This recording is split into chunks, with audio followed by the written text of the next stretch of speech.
Welcome to the Foul Play YouTube channel. Yeah, hopefully that straightened it out. Welcome everyone to open mic number 77. Hopefully we're broadcasting. What Dark happened Side down there? hears us. Okay, good. Yeah, I'm not seeing it. Oh, there it is. That finally popped in on my phone. Yep. So we should be good. A little technical glitch there. I don't know what the heck happened between Prism and YouTube, but it decided it normally automatically connects when I hit the go live on Prism, but today it didn't. Anyway, welcome everyone. Open mic number 77. And today we're going to be reading and discussing one of the, it's actually, I think, the second deposition in 2005, May 12th. You'll see the date. And I'll pull the document up, May 12th, 2005. Deb Strauss, part 1. If everyone remembers, in the depositions, several people gave two-part depositions. This is Deb Strauss, part 1. Her and Amy Lynn came back the following day and did a part 2. We're just going to read the first part. It's roughly, I think, about 90 pages. So we'll do what we always do. We'll read a section, stop, discuss, and move on. I mean, some of the stuff is just going through the motions. But keep in mind that the goal for Glenn and Kelly was getting information on Gregory Allen as to when they knew something and who knew it. And so that was their main goal. Also, keep in mind that around this same time, almost exactly, I don't know what's the exact date, but it's real close. A judge in Hennepin County, Minnesota, signed a warrant to get Gregory Allen's DNA, and no one knew about it. I think it's just so, I don't know, it just like slippery as an eel. I mean, it's so corrupt. It's almost like you feel like you need a shower after you learn about this kind of stuff and what the state did in protecting themselves. So anyway, I didn't ramble on there too much, but a little backstory there. And so let's say hi to pretty much everybody in the channel. They're going to be taking part today. Rhonda's going to be reading the parts for Glenn and Kelly, and Susan's going to be Deb Strauss, and then the rest of us are going to be filling in the other lawyers that are in the room. Objection here and objection there. Anyway, let's get everybody introduced and say hello to everyone, and then we'll get rolling. So, Alice, how you doing? Hi everybody on panel. Hi everyone in chat. Thanks very much for joining us. Glad to see you in chat. And I would just like to say we send you love, Angie, and we're thinking about you at this hard time. What's going on with Angie? I missed it. I'm sorry. It's her husband's funeral tomorrow. He passed away. So we're sending our love and our thoughts to you, Angie. I'm so sorry, Angie. Yeah. Okay. Cherie, how you doing today? Hello, I'm doing pretty well, and I want to welcome everybody in the chat and on the panel. And then Susan, how you doing? Doing great, Jack. Hope you're all staying cool or warm, depending on where you live. For sure. And just Rhonda. Hey everyone on the panel. Hello everybody in chat. Thank you guys for being here. I think I'm doing okay. Yeah, in reference to what Susan said, staying cool or warm, it's actually last 2 nights it's been in the 50s here in Michigan. It rained all day yesterday and rained pretty much all night, and it got quite cool. Actually, so cool and it's today. 101 here. Oh, Crazy. It's that, and it just like bam, man! It just like moved in on us, and it cooled off. It's like wow, that's nice. So anyway, yeah. What's that, Ron? I was just gonna say that's horrible for Susan. Our temperatures have dropped. Well, today we're actually the lowest we've been, but we dropped to the mid 90s, high 90s. But we've just had rain for the last, I don't know, 10 or 12 days, and it just, like it's 100% humidity, and it's just miserable. But we don't have 101. We're certainly not as bad as Oklahoma and Missouri and some of the other. That's States. blistering. That's blistering hot. Awful. So yeah. All righty. Well, I want to say hello and welcome everyone in the chat, and thanks for coming. It's Cloud Coolidge, TTM Fangirl, my neighbor, Rhonda SD. What did TTM Fangirl say? It definitely feels like fall weather. Yeah. Well, in a month it's going to be hitting again for real. So, and there's Andy B, lovely dark side, Colette. I hope I say this right. Phaedrax? Am I saying that name right? Phaedrax? So? JD. There's Sherilyn Puntillo. Thanks for coming. Who else we got? And that's John Jackson. That's my oldest son. Thanks for coming, son. Mods, keep an eye on him because he's a troublemaker. He's like his dad. Jazz Naz. We got our eye on him. Yeah, I haven't seen Gala yet, but he said he was going to try to tune in. Yeah. I'm just going through the list here. Hopefully I haven't missed any. If I have, I apologize. Again, Pete Moss. Pete Moss. Yeah, I said Colette. Yeah, now see Pete. Yeah, I was going to say definite heartfelt condolences go out to you, Angie. Thanks for tuning us in, and we're thinking about you. Yeah, I kind of sensed you were kind of going to be a troublemaker, John Jackson. Yeah. No, he sent me a photo just a few minutes ago. At the baby. They just had yeah. I'll share some of those with some of you guys. She's just a doll and a good kid, good baby too. Hold her. I just want to get her and snuggle her and hold her and cuddle. Yeah, she's pretty happy baby for sure. I see Cher has joined us. Hey Cher, thanks for coming. All righty, guys, we got some traveling to do. So let me get this document pulled up and we'll get to.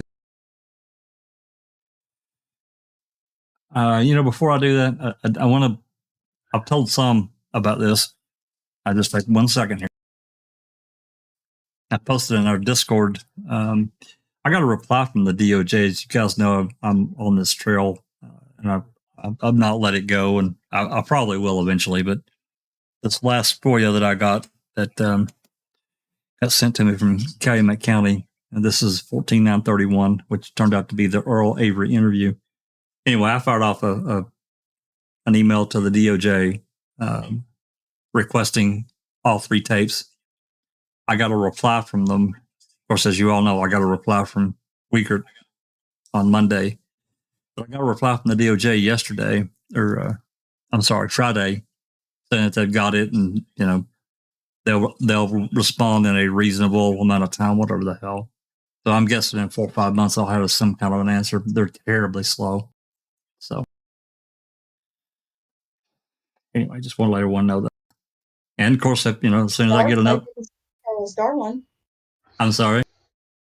It looks like Jazz Naz was saying hello to Charles Darwin. I didn't see Charles Darwin pop in. Oh, welcome. I didn't. Yep. Thanks for coming, Charles. All right.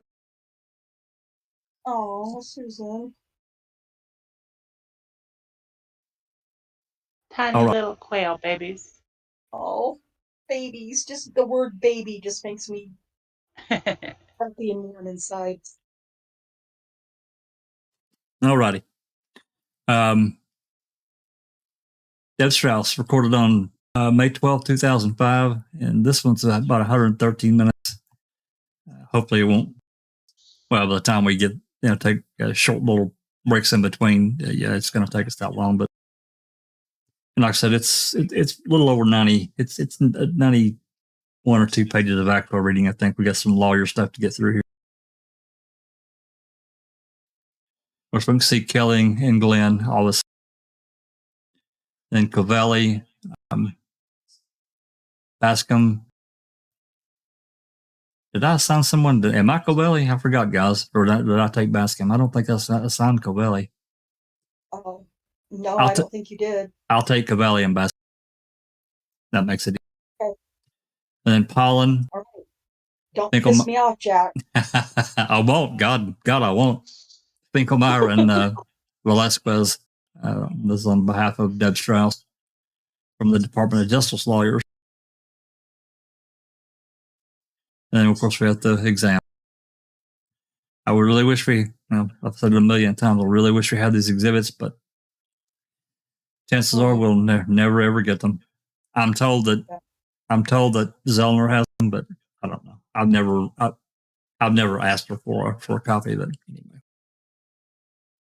Alrighty, I'm going to let Rhonda and Susan take it away whenever you guys are ready. Susan? Yep. Okay. And Mr. Kelly, would you state your name, please? Debra Strauss. And what's your office address, Miss Strauss? W6228 Communications Court in Appleton. And what's your phone number at that office? 920-832-2750. And do you have a cell phone? Yes. And what's that number? 920-427-4672. What's your date of birth, please? 6/15/64. And what's your current occupation? I'm a special agent with the Wisconsin Department of Justice, Division of Criminal Investigation. How long have you been employed in that capacity? Since January of 1988.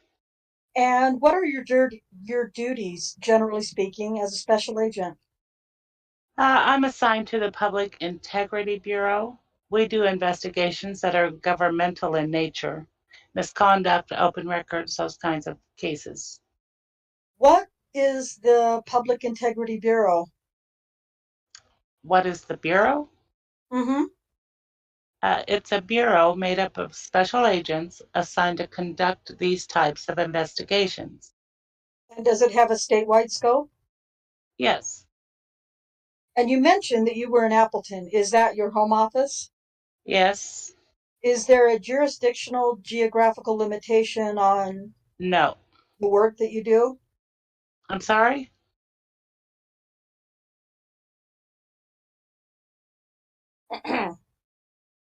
Finkelmeyer.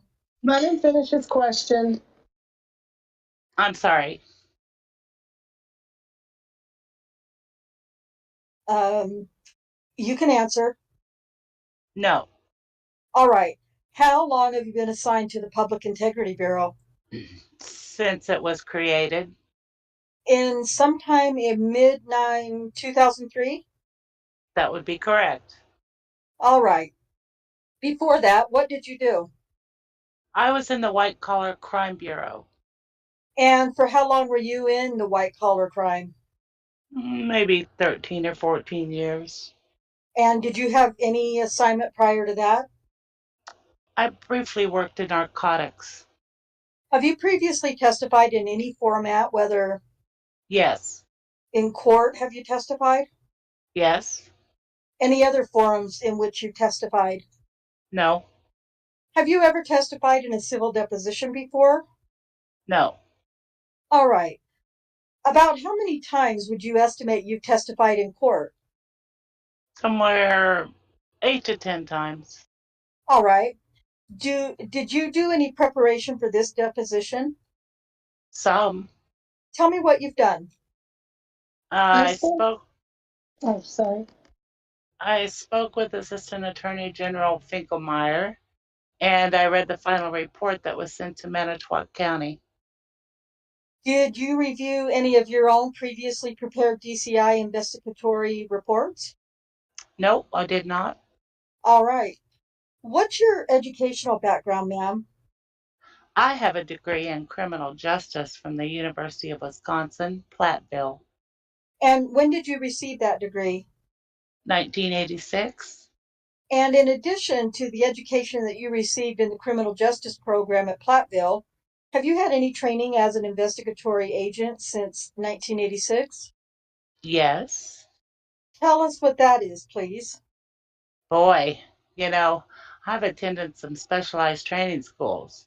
We have our mandatory in-service. Could I give you specifics of what all of those trainings were?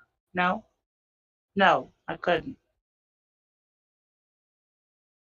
How about any that have particularly had to do with public integrity issues? Any special training in that area? No. Okay, in September of 2003, you were assigned as one of two DCI agents to work on an investigation involving the prior prosecution in 1985 of Stephen Avery. Is that correct? Correct. I'm just doing my own lines here. Okay, would you describe in general the process that you followed with respect to the preparation of your investigatory reports in that case? How we did our reports? How you did your reports. When you spoke with a witness, what would you physically do? We would meet with the individual. While we were meeting with them, we would take notes. And then we would take those notes and then transcribe them. I would dictate them and then they were typed. And once I read them and approved them, I would forward those reports to my supervisor for his approval. And your supervisor was who? Robbie Lowry. And did you do any coordination of the reports that you prepared and dictated with the reports that were prepared and dictated, or prepared, I guess, by Amy Lehman? If only one of us would do a report for an interview. If Amy or I interviewed the same person, we would give each other our respective notes. We would create one report for that. All right. So let's say the two of you interviewed witness X. Mm-hmm. And the two of you would then decide, quote, well, Deb, you're going to prepare this report, end quote. Mm-hmm. So Amy would give you her notes, you'd have your notes, you'd go over those, dictate the report. Would you then have Amy check with the dictated report to make sure that the two of you were in agreement about its contents? I don't remember if we did that on this case. Do we sometimes do that? Yes. Okay. Would it make sense to you, in view of what you've described, if I told you that reports which bear Amy's name and reports which bear your name are identical in their content if they involve the same witness interview? Yes. Okay. Do you recall any instances in the investigation where Amy had a different recollection of what the witness said than you did? No. Okay. You testified that in preparation for this testimony, you had a conversation with Mr. Finkelmeyer. Correct. About how long did that last? 45 minutes. Was it by phone or in person? In person. Where was it? In his office. When was it? About a week ago. What did he tell you?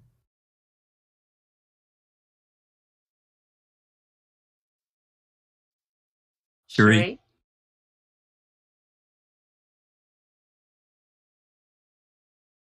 Are you muted? She's muted. You're muted, Cherie.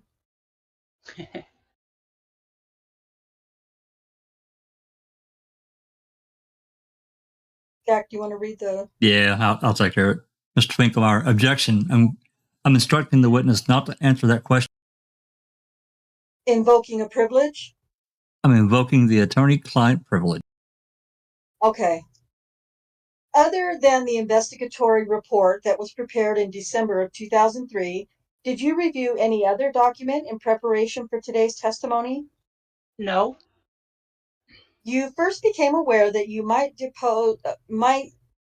be deposed when I spoke with you on the phone. Is that right? Correct.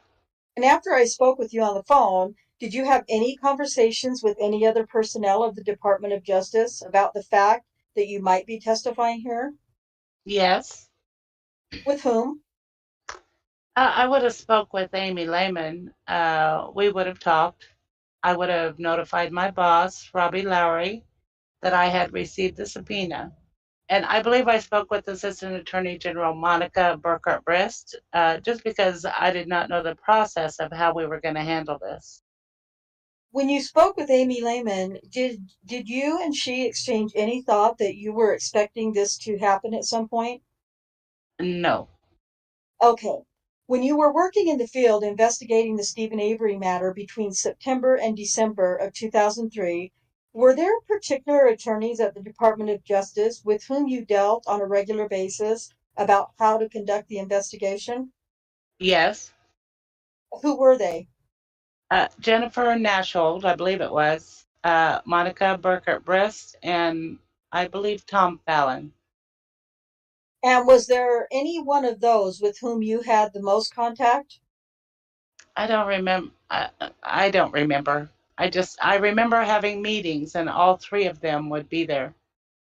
How about phone conversations? Yeah, I believe we would have had phone conversations. I probably had more conversations with Amy than I would have with the attorneys. And Amy and you were located in different locales geographically. Correct. She was in Madison, you were in Appleton. Correct. The documents in this case show that there were several interviews when the two of you were together. Do you recall that? Yes. How would you decide which witnesses you were going to get together and interview and which you were going to handle separately? I think that would have depended mainly on our schedule, our calendar availabilities. We knew we wanted to get it done. We were told that this was a priority, that this investigation was, and that we needed to complete it. So I would believe most of them we were done together. And who told you that it was a priority and that you needed to complete it? I believe it was by my boss, Mr. Lowry. All right. Did he tell you why it was a priority? Nope. All right. How did you and Amy determine which witnesses to interview and in which order? I don't know if there was a particular order that really dictated. Again, it was going to go back to calendar availability. I believe we wanted to interview everybody we could identify as being somewhat involved in the investigation, or any information we may have heard from people who maybe had made comments afterwards, such as, quote, "Oh, maybe I didn't think he did it," unquote. Again, people we had to talk to see if they had a reason why. And that was mostly going to go with calendar availability. Were you directed in the selection of witnesses by the attorneys with whom you spoke in the Department of Justice? No. I believe it's possible we would have notified them as to who we were talking to. But you and Amy made the decisions, not them. I believe so. All right. I'd like to take you back to a point in time immediately preceding when the publicity occurred indicating that Stephen Avery had been exonerated and released, Okay. and ask you whether prior to that you had any knowledge of the Avery case. Prior to him being released? No, Right. I did not. You knew nothing of it? Right. Did you at that time have any knowledge about a woman named Tina Ubelhoffen? No, Do you today know who that is? no. Okay. Who was the person in the Department of Justice who first notified you about the Avery case and that you were going to be involved in it? Robbie Lowry. And about when did that take place, if you recall? Well, I would not know. Okay. Shortly before we started the investigation. All right. Did you attend any general meeting involving the whole team before you began the investigation? Yes, I did. And do you remember when that was? No, I don't. Who was present? It would have been myself and Amy, and I believe Jennifer Nashold and Monica Burkert Briss. And I don't know if Tom Fallon was at that meeting or not. And it would have been Mark Rohr from Manitowoc, the district attorney. And then he had an assistant DA with him. And I don't recall. Respond. That name sounds familiar, but I can't recall who it was. I don't know. I'm sorry. Meeting, did Mark Rohr report that he had been receiving information in the courthouse since the time that Stephen Avery's conviction had been vacated, that there were people who had been in the DA's office or the sheriff's office at the time who thought that Stephen Avery had not committed the crime and that Gregory Allen had, and that they, Mark Rohr and his assistant, were very concerned about that? Objection, form. You can answer. Go ahead. Do you understand him? Yes. The answer is yes. Okay. Tell me about that conversation. I believe Everything you remember about it.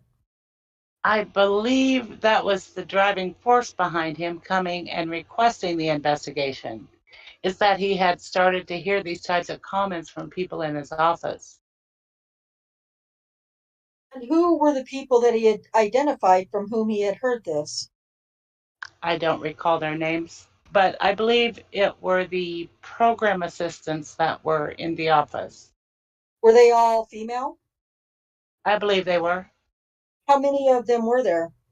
Well, I can't remember. Was the victim witness person, Brenda Peterson, one of them? Yes. Was there a Jill Mertens who was one of them? I don't recall the names. Was there a Beverly Badker who was identified? That name sounds familiar. Did you ever interview extensively Mr. Rohr or Mr. Griesbach about what they had been told and by whom that gave them this concern? No. Why not? He provided us with those names during the interview, or not the interview, it's the wrong word. When he first came and presented his case to the Attorney General, this meeting that we had just spoke about, and he provided us with the names of who those individuals were. So we went and spoke with them directly. Did you explore with Mr. Rohr or whoever the assistant was who was with him that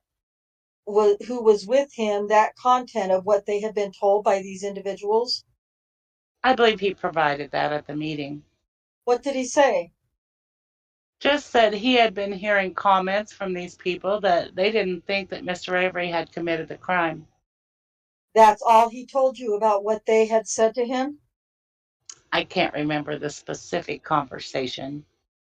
Did you have any conversation with the lawyers who were at the meeting from the Department of Justice about whether a full investigatory interview together with a report should be done of Mr. Rohr and his assistant about what they had been told by people in the office? No. Was a decision reached after that meeting that you were first going to gather information from the district attorney's file and the sheriff's file? I believe he brought the district attorney's file with him to that meeting. All right. And was a decision made to that file would be reviewed and then it would be decided upon who was going to be spoken with? That I don't remember. Okay. Did there come a time in either late October or early November when you were informed that an investigation had to be wrapped up so that the report could be prepared? I don't believe so. I believe it got to the point of, okay, who else do we need to interview? Or maybe somebody felt they had enough information to make a decision. Were there any witnesses whom you interviewed initially and then found out later that there was additional information about them that caused you to go back to them? Sitting right here, I don't remember. But if that would have happened, there would be a report indicating that had happened. Did you yourself ever review and examine and read the materials that were in the district attorney's file that were turned over? No, I did not.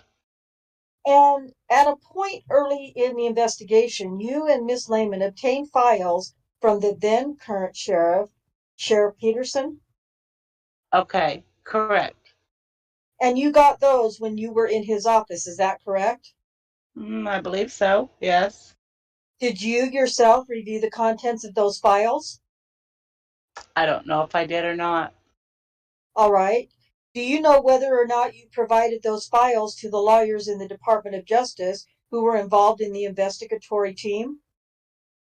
I believe they would have received a copy. And I guess whoever wrote the report saying we received those documents, which if it would have been Amy or myself, would have been the one to review those documents. So are you saying that you do recall one or the other of you reviewed the sheriff's documents? I believe one of us would have, yes. And you don't know whether it was you or not? Correct. And would one or the other of you have reviewed the district attorney's documents? Yes. And you don't know whether it was you or Miss Lehman? It was not me. Let's pause Okay, right here. Let's pause right Okay. here, and because we're roughly 20 pages in, just to kind of recap a couple of names there that have popped in that Kelly has asked about that are not well known. One of them was Tina Mertens. I can't remember that other one that was on up above that, which I've read this document probably 5 times, and I don't know why that name never stuck with me, but that'd be something that we can look at. One of the researchers, I know Sherry likes to look at some of these extraneous names, as it were, people that are in the case, but they're not really talked about that much, but could have had some impact. And also, Kelly's trying to find out who they interviewed and in what order, who told them to do it. He's really doing a really good job of trying to lay the groundwork. We can't forget, guys, ladies, that roughly 6 months, let's see, this is May, so to November, Deb Strauss called in on November 4th, 2005, and inserted herself into the investigation. Now, I have no proof that she was told to do this by a Peg or some operative, some person that Peg told her to go and insert herself, but she clearly was not assigned. She just called him up and said, "Hey, I can help out. I don't like this guy. How can I help?" That's basically what she said and what she did. So, I don't know. I have all kinds of feelings about this. I don't want to insert too much of my own necessarily opinion. I've just read so much about her actions that, looking at going back to some of this again, it really sticks out. Anyway, so he's trying to gather up, make and form this groundwork of who they talked to and in what order, was there an order, and what they were told. I do find it a little strange that she says she did not review Rohr's file. That's the basis of their investigation. And we've talked about this before. This shit got dumped in his lap. It literally got dumped in his lap. I'm not saying that he necessarily should have went to the DOJ, but whatever. He could have easily we've talked about this through their own statutes or whatever that they follow in Wisconsin. He could have asked a county to investigate. He could have went to Brown County, which is Green Bay, which they have a large police force and authority. And there's some other larger counties in Wisconsin that they could have asked, but instead he chose to go to the DOJ and took Griesbach with him. So nothing too terribly revealing, but I do find it strange that she says she's not the one that reviewed Rohr's file. She's clearly the senior agent. Amy has not been a special agent that long. Deb Strauss has. So, comments? Yeah, I think she's lying through her teeth with that one, Jack. She's definitely read that file, but because of how they felt about Stephen and everything like that, she's decided not to read it. maybe not to read it at all because she doesn't want to go what's in it, and they know that they're going to go get Stephen anyway, so, you know, so she might well know I've read it, because she's not going to want to find any wrongdoing in the police investigation that can then get Stephen even more money and stuff like that, and that's why they came back and said that they found no wrongdoing. Yeah, and she's made other statements too. There's more. There's a lot more to Deb Strauss's interviews between this one and part two, and she says that her and Amy collaborated, but I think it comes out later. And I'm talking about when if they interviewed someone together, but I think it comes out later that it was really Deb Strauss kind of ruled. She was kind of the alpha in that little team. Again, she's the senior agent. So, Amy's going to probably defer to her anyway, I guess, unless something she felt really strongly about something. And then these reports got turned into Jennifer Nashhold and Monica Burkhart Brist. That's a whole other story that we've talked about, and we'll probably talk about it again. Because these depositions, this is the prelude that connects the 85 case to the 2005 case. I don't care what you say. She's already talking about it. This is the tie-in right here. This whole thing. So. Yep, it sure is. I think that other name was Tina Ubelhofen. Yeah. I've never heard that name. No. I hadn't either. And when I was reading it, I was going, who the hell is this bitch? Yeah. Sorry. Yeah. Absolutely. Yep. I just, one of those strange names that I'm sure I probably have read it before, but it never stuck. And I'm like, who the hell's that? Uh-huh. So maybe we can, maybe I'll, if I can remember, I'll try to take a look at that later tonight. See if there's anything at all. That's okay. Interesting. It is interesting. And again, he's also digging around about these women that have come forward and saying, hey, we don't think Avery did it. He mentioned Brenda Peterson and that Badker. Beverly Badker. Yep. They both gave depositions. So, and it's hard to say what else they were told that didn't make it to a report. And I get that, you can't include every single thing, but I mean, of course, this was before, when you're interviewing someone and necessarily that they would record the interview, but we're talking 2005, this is not back in the 40s, recording equipment was easily done. I am a little surprised that these interviews with these various people that Amy and Deb did were not recorded. I'm a little surprised at that. But as far as being, it's a little fishy. Surprised or suspicious. Well, it is, considering the number of people that they interviewed, how much can get lost in the shuffle, so having that recording, memorializing it would make it easier for them to prepare a proper report. And it's not just to catch someone and necessarily telling a fib. It's just so they can do their job better, So, I don't know. All right. Anything else before we continue on with this? Yeah, I see our William. Thanks for coming, William. Appreciate it. Then we've got a couple that have had to leave. I think Fairdax and somebody else had to leave, but they'll catch up later. Yeah, Phaedrex said she had to go out, and yep. Thanks for coming, Phaedrex. Really appreciate it. All righty. All right, you can start on when you're ready. Rhonda, you can start on line 2. Line 2.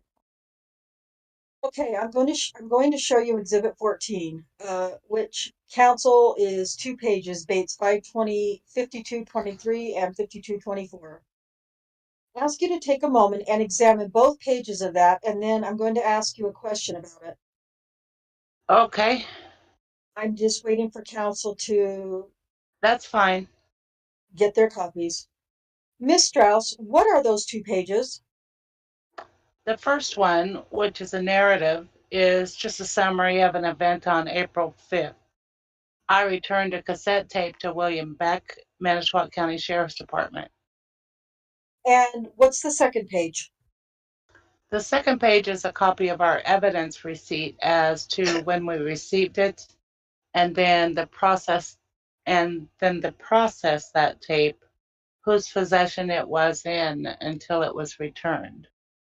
So, as I understand it, looking at these 2 documents, this cassette tape is a tape that had been provided to you by the Manitowoc County Sheriff, and after you finished your investigation and the report had been written, you returned it to Mr. Beck? Correct. What was it? What was it a cassette of? We were never able to play it. It was a very old cassette tape, and we did not have the capability, brother, of producing and reproducing that tape to be able to listen to it. You know what? Jesus Christ. God damn it. How much audio problems do these people have? It's ridiculous. No kidding. That's just stupid. Come on. You guys have had as many audio problems, recording problems as Daniel's case has. Sorry. I'm so jaded with these people about anything electronic that can memorialize a statement or whatever. And they or can't prove something they're saying. Yeah. Yeah, absolutely. I just read ahead a little bit. It came from the sheriff's safe. Correct. Like it's going to deteriorate in his safe. I mean, give me a break. Absolutely. This is some more Such bullshit. It is. It's so full of shit that it's unbelievable. It's coming out fucking both ends, you know what I mean? It's ridiculous what these fucking guys done right from the very fucking beginning. You know what I mean? It's just It's disgusting. probably it was probably an interview with Stephen, possibly. Yeah. Well, I take this and take it for whatever I'm going to say here.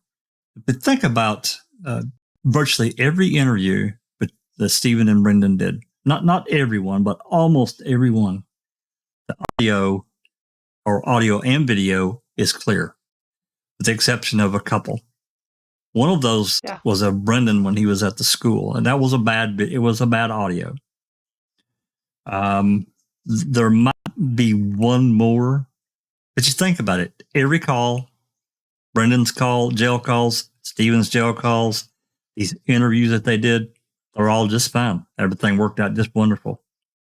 You go outside of that circle, holy shit, you don't know what bag of tricks you're going to get out of it. It's crazy. It's absolutely crazy. Anyway, rambled on. Okay.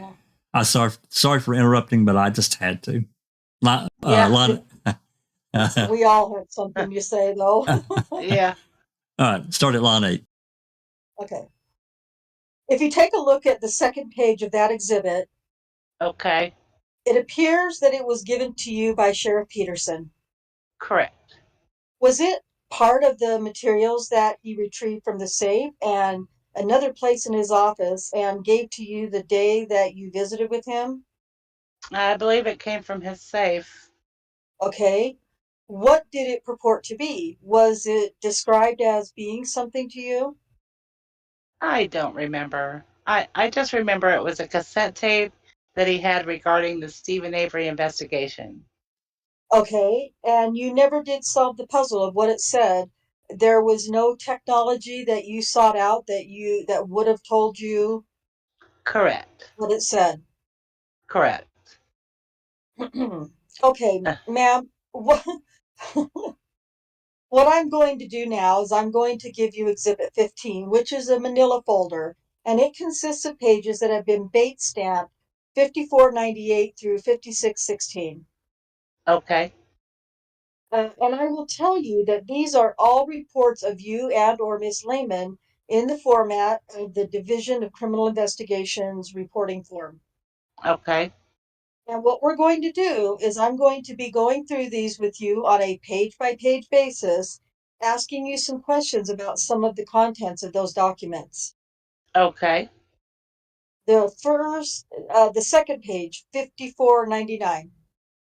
Okay, If I'm not mistaken, that's an interview that you conducted of Penny Berntsen, the victim of the sexual assault that occurred in 1985. correct.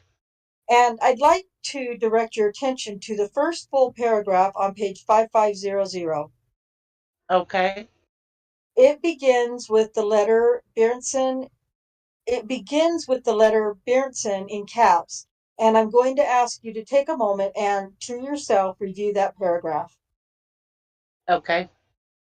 Was it a good investigatory practice for Miss Berntsen to have been questioned when she was in that condition? Objection, lack of foundation, calls for an opinion. You can answer. Not designated as an expert. I'm going to object to the form. I don't even know what the You can answer, ma'am. question is. Do you understand what he's asking? I'm sorry, could you ask it again? Sure. You're an experienced investigator, right? Oh, let me start that again. Sorry, I was waiting for an answer. Sure. You're an experienced investigator, right? Was this a good investigatory practice for the sheriff and Deputy Dvorak to have questioned this witness as they did when she was in the condition that's described in that paragraph? I'm going to object to the foundation of this witness to practices that were accepted in 1985. Okay. Go ahead, you can answer the question. My answer, my training is in white collar crime. I really don't investigate these types of crimes. So, was it a good investigatory way to do it? I don't know. Lehman. Is Miss Lehman similarly trained to you? Yes, Did the two of you discuss whether or not this was a proper investigatory procedure? I don't believe we would have. Do you know? No, I don't know. All right. Would you read the next paragraph, please? Okay, Have you finished that paragraph? yes, Did you understand from what Miss Berenson told you that when she provided a physical description of her assailant, she was in the condition that is described in the immediately preceding paragraph that you have also read? Objection, foundation. You can answer. Go ahead. yes. All right. Would you read the next paragraph, please? Okay. Was it a good investigatory practice to ask a witness to sign a statement that she was unable to read? Objection, lack of foundation. You can answer. You can answer. Go ahead. That's fine. Go ahead. I understand. Okay. I mean, I would state as just a law enforcement official that if someone is telling you you can't see it, it would be difficult to ask somebody to sign something they could not see or read. Particularly a witness who's being asked to review their own statement, right? Objection to the form of the question. You can answer. You can answer. I would say just in general, yes. Excuse me, do you want me to object after the answer rather than before? Because this is videotaped. Maybe we ought to get this laid down now. I think it's probably better procedure. Is that? Well, I think you should make your objection before the witness answers. All right. And then, Mr. Bascom, and then can we also have a stipulation that if one counsel objects to a question, we don't have to all chime in and Sure. voice our own objections? Sure, that's fine. That's kind of how I've been operating so far today. I'd like you to turn to page 5501 and read the first full paragraph at the top of the page. Okay. Did you personally ever resolve the question of whether the conversation took place before or after the composite drawing in the photo lineup? I Sitting here right now, I don't know if we did. I know we would have asked everybody who was in the room what their recollection was of how that worked, and we would have documented that. Everybody in the room, referring to Sheriff Koscherik, Deputy Dvorak, Penny Berntsen. Anyone else? Without looking at the reports, I don't know. All right. I've forgotten, so I'll just ask you. Okay. Did you say you reviewed the report in preparation for your testimony here today, the final report? The final report, yes. All right. Is it your opinion that the final report resolved the answer to this question? You know, I don't remember. I read the final report. I did not commit it. Okay, I'd like you to turn to page 5502, and let's see, 1, 2, 3, 4, 5, 6, 7, 7 paragraphs down. There's a paragraph that begins, after receiving this call. Would you read that paragraph, please? Have you Yep. finished that? Yes. Okay. Did Penny Berntsen tell you in the course of your interview of her what her reaction was to the call that she received from someone in the Manitowoc County Police Department? I don't recall. Do you recall whether she told you she was upset about the possibility that there might be another person who had attacked her other than Stephen Avery? Objection to form. Go ahead. I don't recall. Did Penny Berntsen tell you the content, if you recall, tell you the content of the conversation that she had with Sheriff Koscherik when she called him to report to him the call that she had received from somebody in the Manitowoc Police Department? I object to form. The statement doesn't say that. It says she spoke to Sheriff Koscherik. Counsel, just make your objection. Don't try and tell the Well, witness how to testify. well, I'm not. I would not do that. The witness is represented by counsel, and my objections in no way are meant to alter the witness's testimony. But I am, look, Then just make a legal objection and stop talking about what you think the document says. I'm going to make my objections, but your statement is misleading. You stated No, it's not. that she called Sheriff Koscherik, and the statement itself says she called Sheriff Koscherik or someone else in the department. And I think you're Can tell me that if she thinks that there's something different about it. Not you, counsel. I am not going to allow a question to be on the record which is misleading. Yeah. I will object when I think Okay. it is appropriate to protect my client, and I object on that basis. You make your legal objection. Stop trying to explain it to the witness. For the record, I object to the form. Okay. Go ahead. Could you please do the question again? Sure. Thank you. Thank you. Did Miss Berntsen tell you what the sheriff's reaction was when she told him about the call that she had received from somebody in the Manitowoc Police Department? Objection. I believe it is a misleading question. You can answer, ma'am. Go ahead. I don't recall. All right. Good coaching, attorneys. All right. Further down, there's a statement. Quote, Berntsen was told the sheriff's department would contact the police department, end quote. Do you see that? Uh-huh. Did she Yes. I'm sorry. tell you whether she ever followed up with the sheriff to find out if the police department had been contacted? I don't believe she did. All right.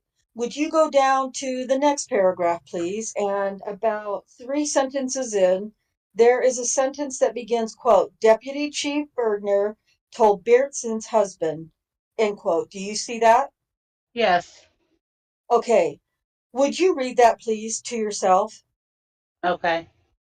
Do you recall talking with either Mr. or Mrs. Beardson about the conversation with Deputy Chief Bergner concerning the Manitowoc Police Department's pursuit of Gregory Allen? I'm sorry. Could you ask that again? Sure. Would you go back to that, Jeff, please? Sure. Sure. Okay, Okay. stand by. Okay, we've replayed the previous question. No. All right. Do you remember whether any of the witnesses told you what the code name was for Gregory Allen that's referred to in this paragraph?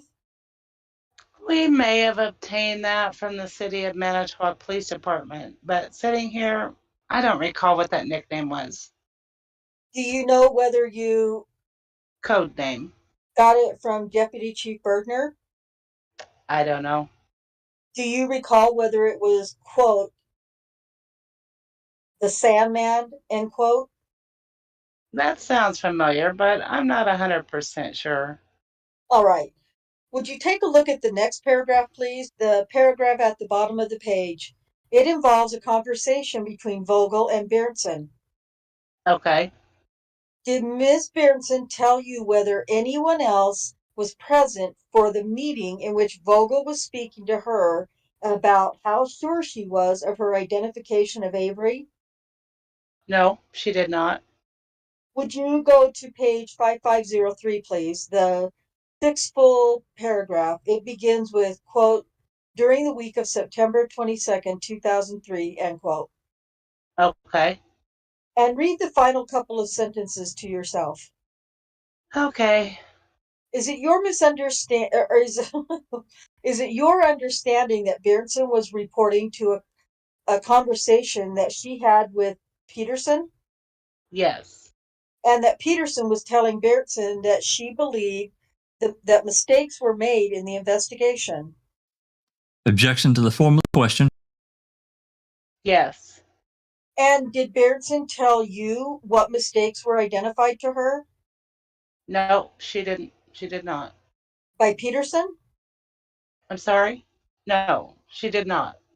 All right. You, however, interviewed Peterson. Correct. So whatever mistakes Peterson identified, she identified to you. At least she had the opportunity to identify those All right. to us. Okay.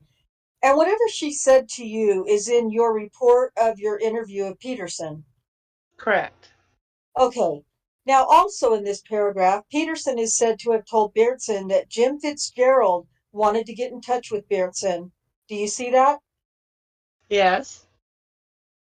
Whom did you understand Jim Fitzgerald to be?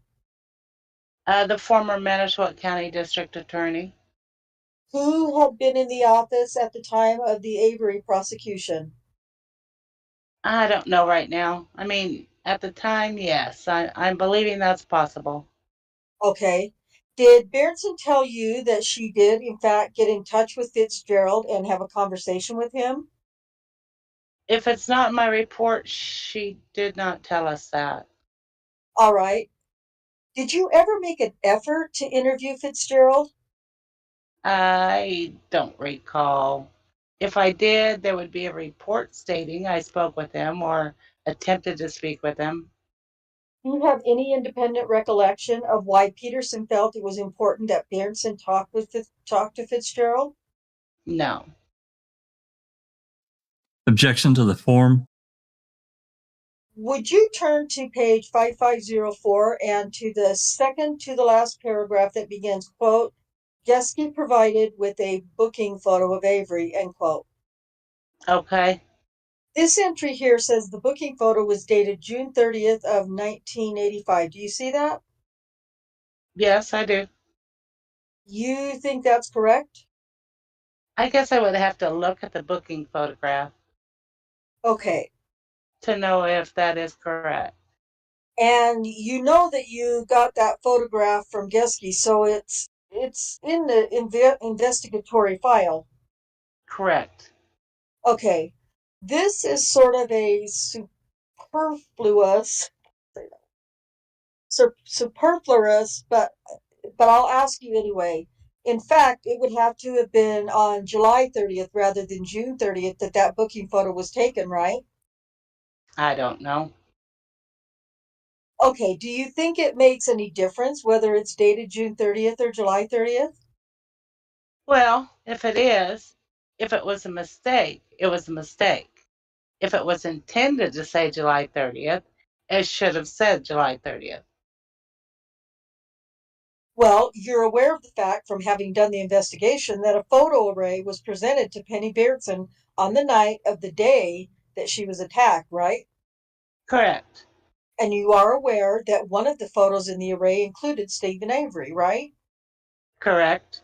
And if the photo was taken on July 30th rather than June 30th, that photo could not have been included in the array, right?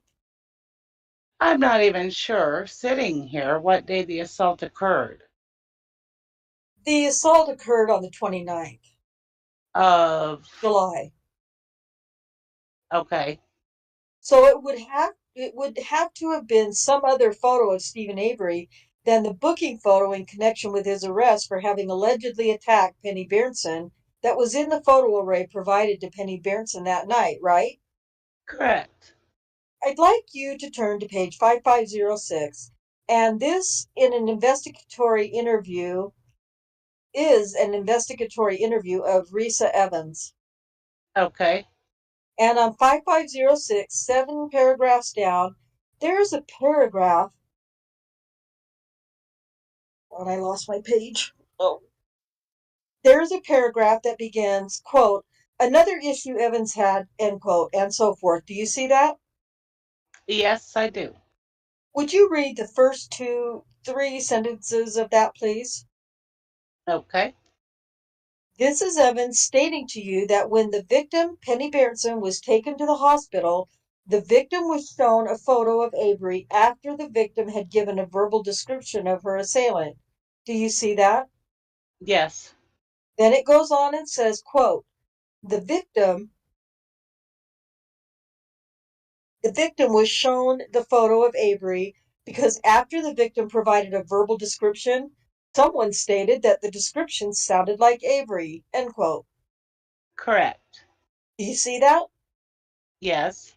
You and Amy Lehman ultimately identified that the person who stated that, quote, the description sounded like Avery, end quote, was Deputy Sheriff Judy Dvorak. Objection. Is that correct? Objection to the form of the question. I believe that is correct. Okay. Now, in your own mind, did you ever resolve the proposition that after the verbal description was given and somebody said, quote, sounded like Avery, end quote, a photograph of Avery, some photograph of Avery was obtained from the booking records of the Manitowoc County Sheriff's Department? I believe that's correct. All right. And do you know who obtained that booking photograph? No, I don't. Do you know the crime or the alleged crime for which that booking photograph was taken and when it was taken? No, I don't. Do you know who delivered that photograph to the sheriff? Well, strike that. Do you know that photograph was delivered to the sheriff? I believe it was brought to the hospital that night. By whom? I don't recall. And if I did know that, it would be in one of my reports. In one of your reports. Did you resolve the question of whether or not that photograph was shown to Penny Beardson, the photograph of Stephen Avery? I believe it was part of the lineup, The photo lineup. the photo array that was given to her that night. Correct. Did you resolve the question of whether or not it was did you resolve the question of whether or not it was shown to her individually, apart from the array, as stated here by Risa Evans? I'm going to object to the form of the question.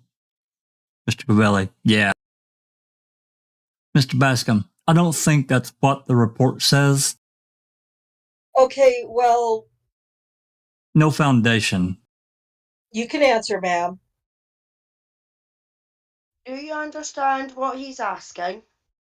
Could you please ask again? Sure. Subject to the objection, so I don't have to do it again. We looked at this statement earlier. Evans stated, and so forth, that you read. Yes. Okay, this says that after the victim had given a verbal description of her assailant, she was shown a photo of Avery. Correct. Did you resolve that in your own mind, whether that occurred? I don't recall. Again, it goes back to, we asked everyone who was in the room that night what their recollections were of what happened. We documented everybody's explanation. Do you think it's fair to say that there were differing recollections of the sequence of events that occurred in the hospital room with respect to the verbal identification of Stephen Avery based on the victim's description, the examination of the photograph of Stephen Avery, the completion of the composite drawing of Stephen Avery? Is it fair to say that there were differing recollections of the witnesses to that as to that sequence? Object. Objection, form of the question, lack of foundation. I'll join in that objection. You can answer. I apologize. I don't recall. And the best way to do it would be to compare the reports of the people in the room Okay. to see what they said. I'm sorry. Okay, no apology is due. It's fine. If you don't remember something, that's fine. And I'm just going to be going through these in sequence, and so we will get to some of those Okay. interviews. Would you read the second to last paragraph on this page, please? The one that starts, Evans said? Yes. Okay. Okay. First of all, did you check out the story, if you recall, that Arlen Avery would not sign the affidavit because it was made clear to Arlen Avery by someone within the sheriff's department that if he signed such an affidavit, his job would be in jeopardy? We spoke with Arlen Avery. All right, and do you remember what he said about the affidavit matter? Not without reading the report. All right. Did Arlen Avery, to your independent recollection, confirm to you that Vogel told him not to volunteer the story about the cement chalk on the shoulder of Stephen Avery when he testified as a witness? Objection to the form of the question. You can answer. I do not have an independent recollection of that. Okay. Would you read the first full paragraph on page 5507, please? Okay. Based on your investigation, do you believe that there was a canvass conducted? Objection, confidence of the witness. Form of the question. You can answer, ma'am. I don't recall. I believe we asked different individuals from the sheriff's department if they conducted a canvass. And what did you find out? It would be in the report. Oh. So you don't remember whether you concluded that there was a canvass? I don't recall. Would you go to page 5506? Okay. Final paragraph, or second final paragraph. Quote, Evans suggested that the agents contact Judy Van, end quote. I see that, yes. Do you remember why Evans wanted you to contact Judy Van? No, I do not. Did you contact Judy Van? I don't believe we did. Do you know why? No. Okay, would you go let's pause right here. We're another 20 plus pages in from where we stopped last time, so let's take a short little break, give you guys a little break from reading and talk about what Who is Judy Van? Yeah, no. I don't know. That's another one of those. Don't know. No, I don't. I remember. I wonder if she lived in the area by the beach, maybe. Oh. It's a possibility. Because they're talking about a canvas. That's right. Yeah. And thinking about what. I'm gonna go tinkle real quick. So Yep. keep on talking. Yep. It's interesting that, and they get more into this as these depositions go forward. They've latched onto this fact that Penny Bernstein was shown a photo array on the night of the day she was attacked, and where this photograph and what photograph of Stephen Avery she was shown, and was shown it individually and not in the array. And then we tie that to Jean the Pencil Couchet's drawing of Stephen Avery. And to me, it's a tracing. There's just absolutely no doubt about it. Other people don't, others disagree with that, and that's okay. I just know what I see in the photograph, and you can overlay them, and it's virtually identical. And Jean Couchet was so proud of that, and it's crazy. Yeah, he was pretty pleased with himself, and that's the one he framed and to hang up in his office because he thought it would be a nice little reminder of his first composite drawing. Yep, framing of the frame job. Yep, exactly.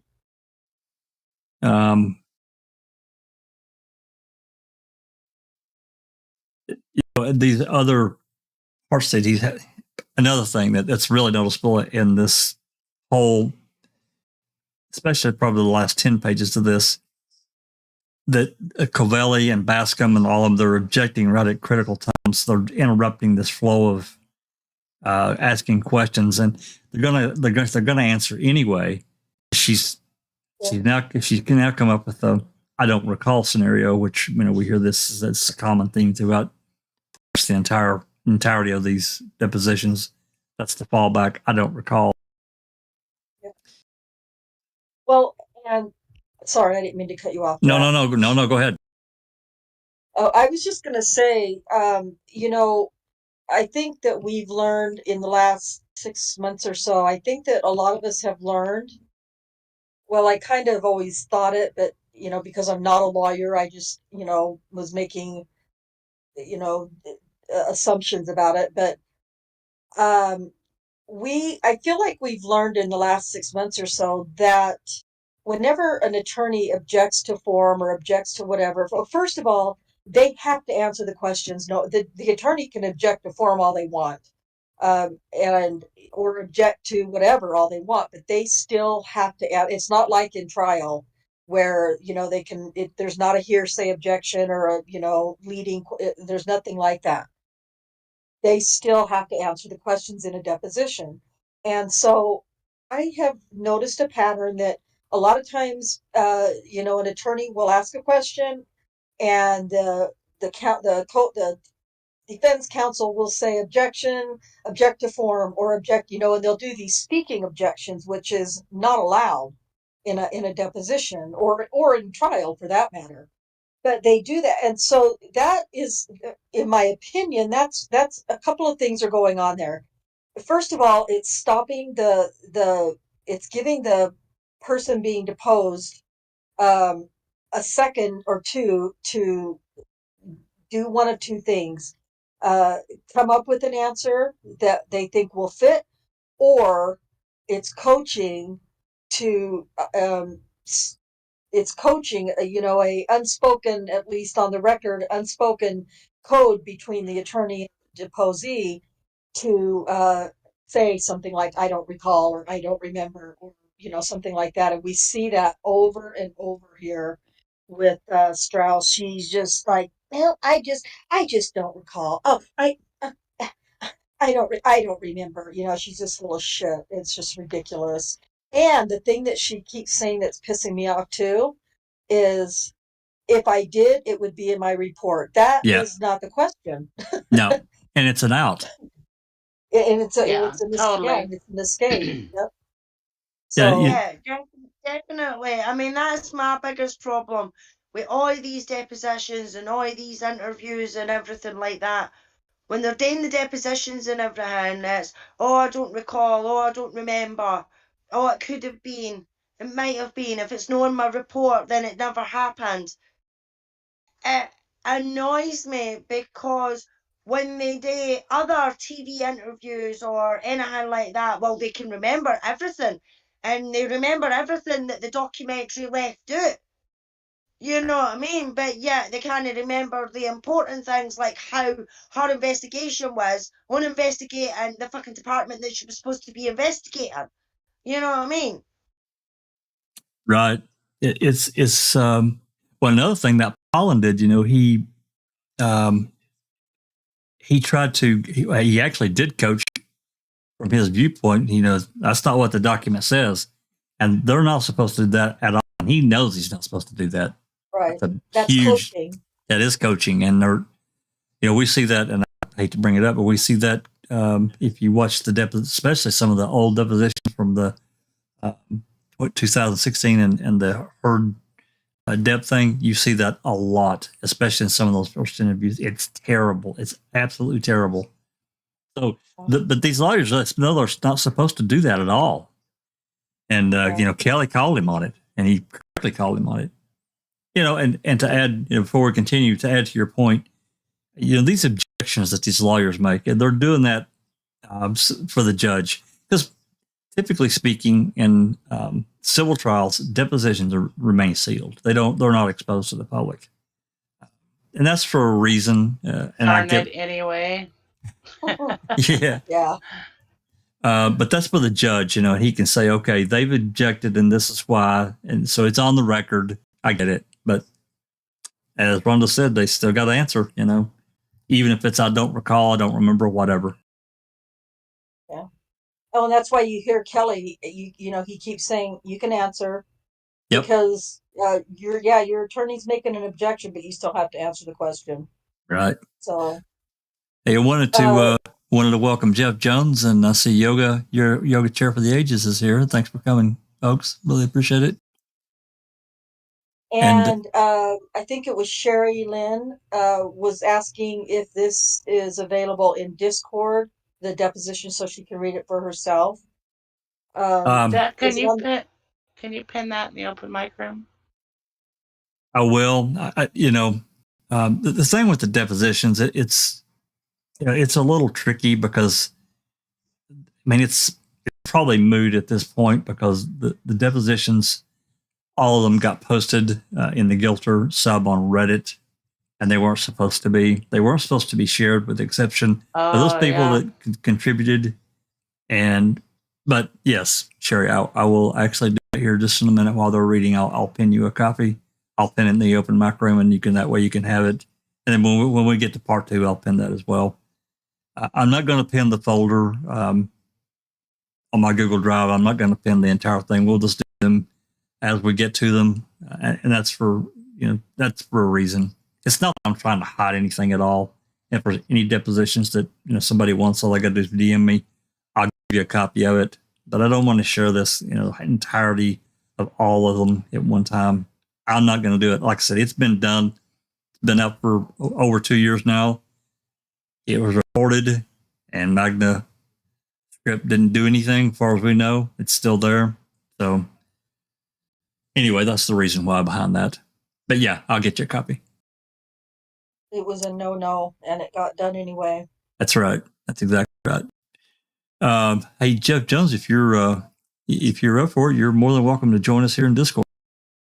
Entirely your call. Just an invite. Anybody else as well. So yeah. Let's see here. I think we're at line 6, Rhonda. So you guys can start whenever you're ready. Okay. Would you go to page 5509, please? Could you just tell me who this relates to? 5509 is a further Penny Berenson interview on September 26th. Thank you. The second to last paragraph, again, has to do with the mugshot photos of Alan and Avery. Do you see that? Yes. That has a date of July 30th, 1985. Okay. Okay. Does that seem right to you? Whatever the photo says, huh? Whatever. Really, yes. Okay. All right. Would you go to 5511, please? That's Badker. Thanks. I'm sorry, I didn't get that. That's, Badker, Badker. thank you. This is an interview conducted the first week of the investigation by you and Amy Lehman in person of Bev Badker. Do you see that? Yes, And Badker was one of the people who worked in the DA's office at the time of the original Avery criminal prosecution in 1985. correct. All right. At the bottom of the page, Badker says when she saw the composite picture that had been drawn, this picture instantly reminded her of Alan. Do you see that? Yes. Do you know how it was that Badger saw the composite picture? Objection to the form of the question. No, I don't. You know, do you not, that there are other people who were then in the district attorney's office who, when you interviewed them, said the same thing, that they saw the composite picture and they knew right away that it was Alan? I, Brenda Peterson, Joe. again, I can't recall if they said they knew right away it was Alan.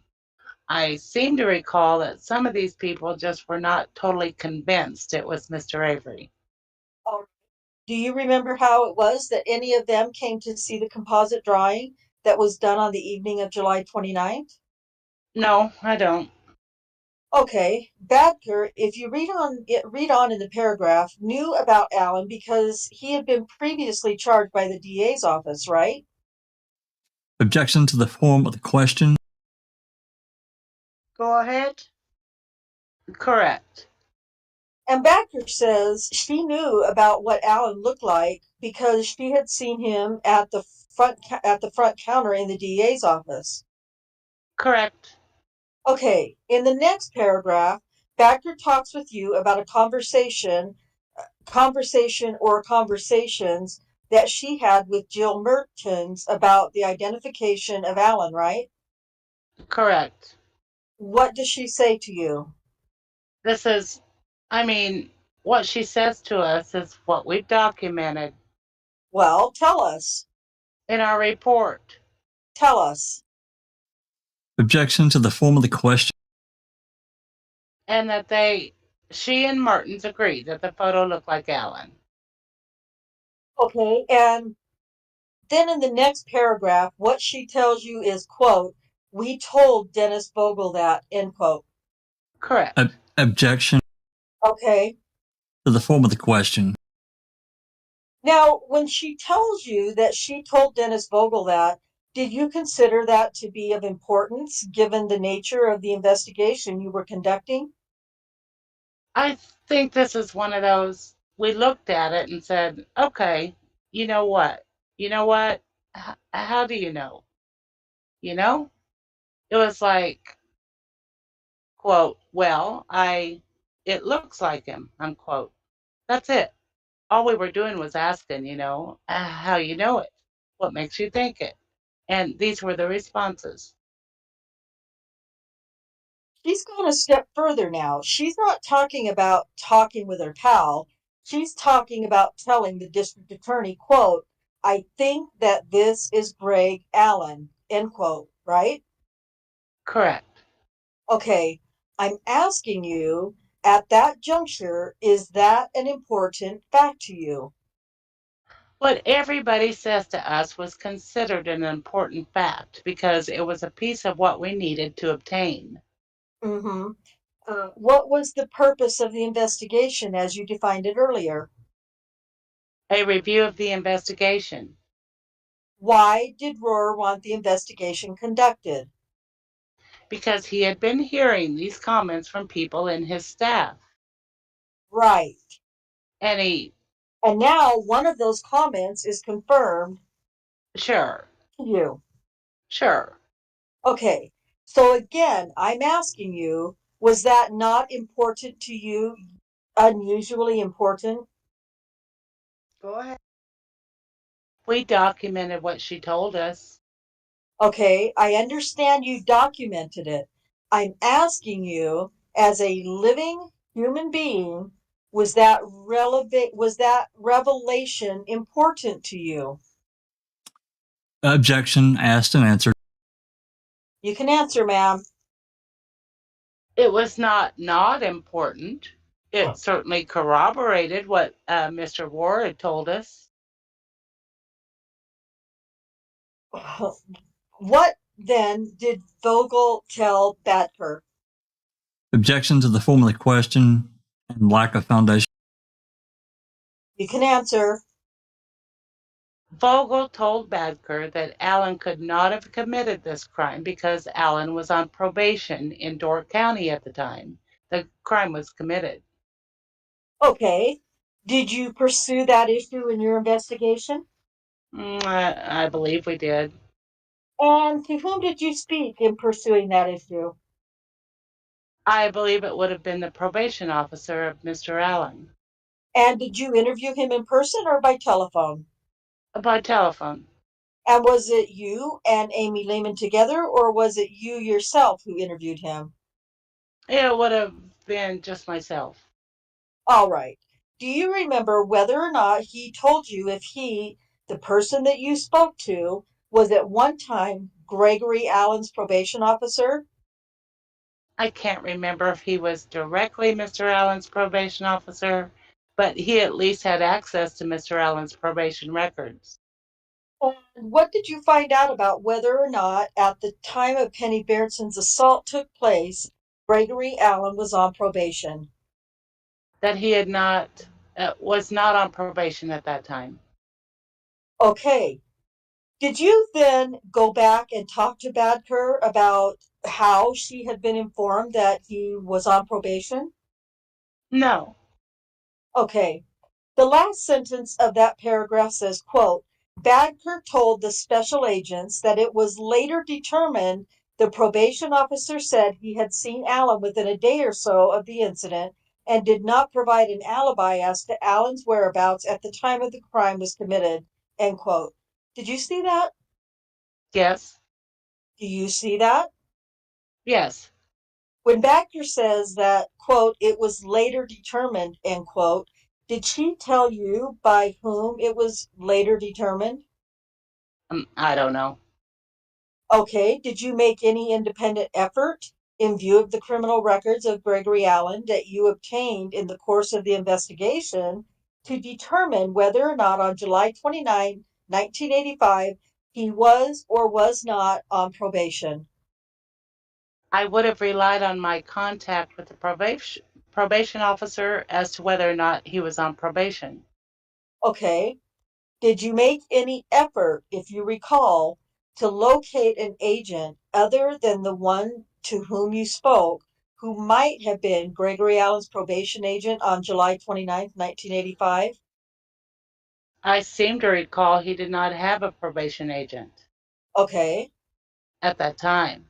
All right. Would you go down to the third full paragraph from the bottom that begins with the sentence, quote, from the time Avery was arrested, end quote, and read that paragraph to yourself.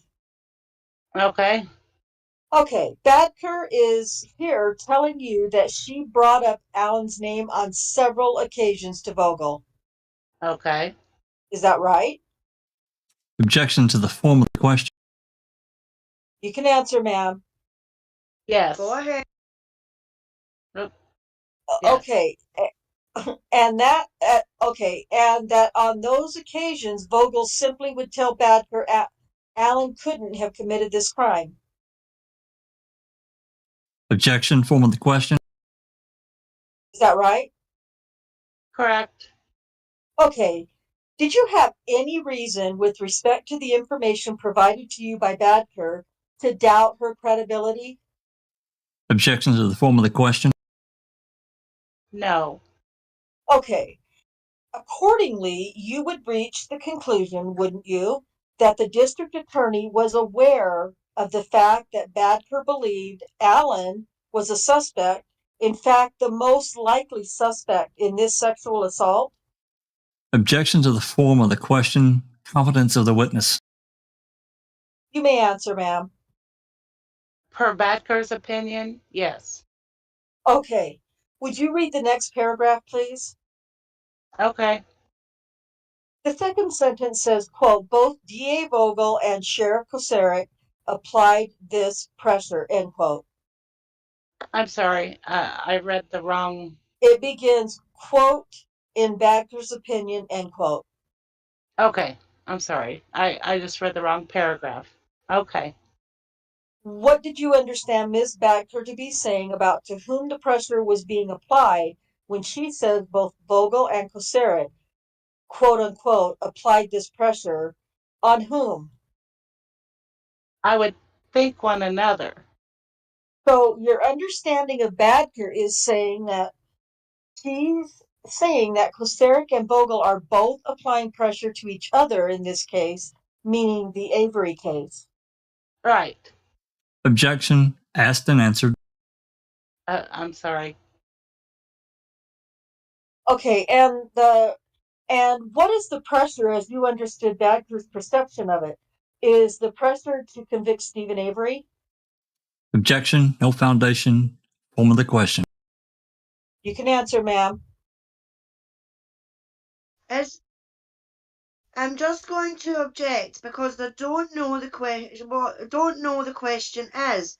It seemed like there was two. Okay. Just to be clear. The question is whether the pressure that was being applied by Vogel and Koceric to each other was to convict Stephen Avery. Objection to the form of the question and lack of foundation. Go ahead. You can answer, ma'am. I believe the pressure was to convict someone, and that they believed at that time Stephen Avery was the person who committed this crime. A number of detectives in the Manitowoc County Sheriff's Department told you in the course of the investigation that they thought the investigation moved too fast in focusing on Stephen Avery, didn't they? I believe people had those concerns, yes. Okay. Did you, after you completed your investigation, have the same concern? Objection. No foundation.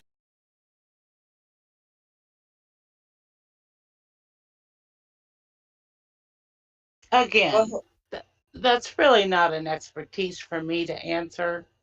I don't do those types of crimes. I don't know how quickly these types of cases are worked. So you, at the time that you did your work, you had no opinion about whether or not the investigation focused too rapidly by the sheriff and the DA on Stephen Avery? I think it was difficult because we had the advantage of hindsight of knowing what the answer to that question was. What was the answer to that question? That Mr. Avery had not, in fact, committed that crime that Mr. Allen had. All right. Would you turn to page 5514 and 5515 and just start with that last sentence on 5514, quote, while Kolancic was still standing, Kolancic, thank you. While Kolancic was still standing there, a jailer came to the hospital, end quote, and so forth. And read over to the end of that on 5515. Okay. This is Kolancic telling you that he saw the sheriff put the pictures in his pocket that had been provided to him by somebody on the jail staff. Correct. And then Kolancic then asks if he should set up a photo ID for the victim to review in the case, right? Correct. And the sheriff says that the sheriff, would handle it.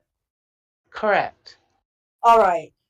Do you know whether at that point in time Chief Deputy Couchet had yet gotten to the hospital of your own knowledge? Objection. No foundation. I don't know. Okay. Would you go down to the third full paragraph on the bottom, please?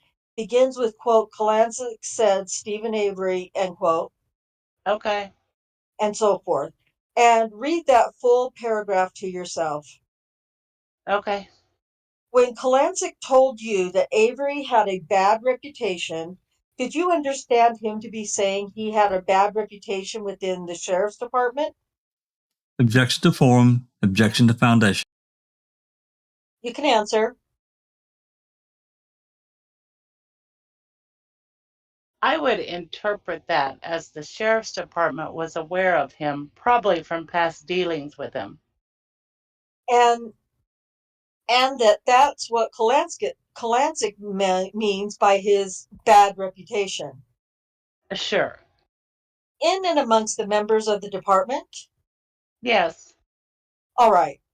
Kalancic tells you in this interview that he had doubts at the time, as to whether or not Avery actually committed the crime. Yes.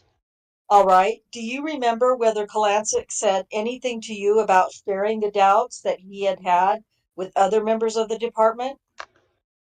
If he would have said that, we would have documented it in the report. Okay, do you have an impression from the work that you did on the investigation that the detectives within the Manitowoc County Sheriff's Department were talking amongst themselves about doubts they had as to whether Avery had committed this assault? Objection to the form of the question. Foundation, I join in that. Okay, well, let me just say, this is a woman who is one of the two primary investigators. She's interviewed a lot of people. I'm asking her impression based on those interviews about whether or not the detectives within the department were talking with each other about their doubts concerning whether Stephen Avery had committed this crime. My objection stands. You may answer, ma'am. If I remember correctly, there did not seem to be a lot of communication amongst the detectives with those concerns. Oh, shit. How many detectives were there, if you recall? Oh, I don't recall. Okay. Do you, without looking at your reports, do you know the identities of any of those detectives? The only one I recall is, and I believe it was the chief deputy at the time, Jean Couchet. All right. Okay. But other than that, I would not know any of them. Okay. Please go off the record for a second. Yeah. Off the record. Off the Back on the record. by Mr. Kelly. Would you turn to page 5519, please?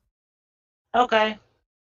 Bottom of the page, second to last paragraph, beginning with the word Meisner. Okay.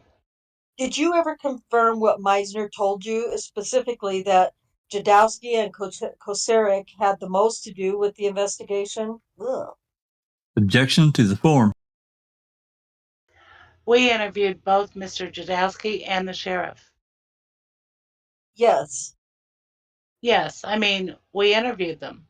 I don't believe Mr. Jadowski said he was the lead investigator on this case.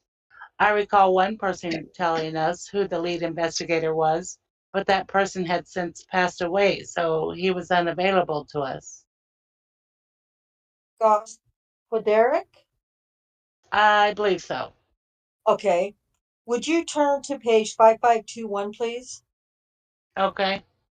The third full paragraph has Anderson speaking to you about whether she had anything to do with the prosecution of Avery. Would you read that paragraph? Sure. Okay. Did you ever make an independent effort to determine whether or not, in fact, what Anderson told you was accurate, that she wasn't in the office in July of 85? No, I did not. Did you ever examine any documents that indicated that Anderson was familiar with Stephen Avery and had actually signed a criminal complaint in an earlier Avery case in January of 85? I don't recall that. Do you recall whether or not in July of 1985 Anderson was working in the DA's office as an assistant DA along with Jim Fitzgerald? In July of 85? Correct. I don't recall if she was there. Okay, so you simply took her word for it when she told you. Yes. Okay. Page 5523, please. Okay. Is this the interview that you referred to earlier in your testimony where you checked on the question of whether or not Gregory Allen was on probation in July of 1985? Yes, it is. And that information was based on Fusfeld's review of the file. Correct. Okay. Would you turn to page 5527, please? Okay. This is an interview by telephone with Roger Hartman. Yes. And Hartman had previously been a detective in the Manitowoc Police Department. Correct. Now, ma'am, the Manitowoc Police Department, in the course of this investigation, provided to you and Ms. Lehman the complete record that they had of Gregory Allen and his various offenses. Yes. Did you review those records? Yes. Okay, and this is Hartman telling you that he had some minor run-ins with Allen, such as disorderly conduct issues. Do you see that? Yes. When you reviewed the records of Gregory Allen, did you notice that there was a number of sexual offenses that were ultimately disposed of as disorderly conducts? That's correct. Yes. Did you consider them to be minor matters yourself as an investigator? And no. Would you tell us why? I think less than being an investigator, more as just being a female. I would not take those as minor offenses. Would you turn to page 5529, please? Okay. And there is a full paragraph at the bottom of that page in which you're interviewing Leroy Belke. Would you take a moment and read that paragraph? Sure. Okay. On the first couple of sentences, did you, at the time that you interviewed Belke, believe that these sentences had a bearing on the question of whether or not there was a canvass conducted by the Sheriff's Department in relationship to the Avery case? I don't think I would have related this to whether or not a canvass had been conducted. So when Belke says he was told by one of the deputies that a man was seen in the area of where the sexual assault took place at the time the assault took place, you did not understand that to mean that that deputy was saying that in connection within the conducting of the canvass. No. You think that the statement is indifferent to whether or not there was a canvass? It might have been a canvass. It might not have been a canvass. Sure. Yes. Okay. Now, Belke then says to you that he goes and talks to Don Belts about this. Yes. And according to this statement, Belts was the captain of detectives at the time. Correct. And according to Belke, Belts then tells him, quote, "We're not going to bring this individual in for questioning," end quote. Correct. And he tells you why. Yes. What does he tell you why? What is his explanation for why they're not doing it? Objection to the form of the question, Foundation. You can answer.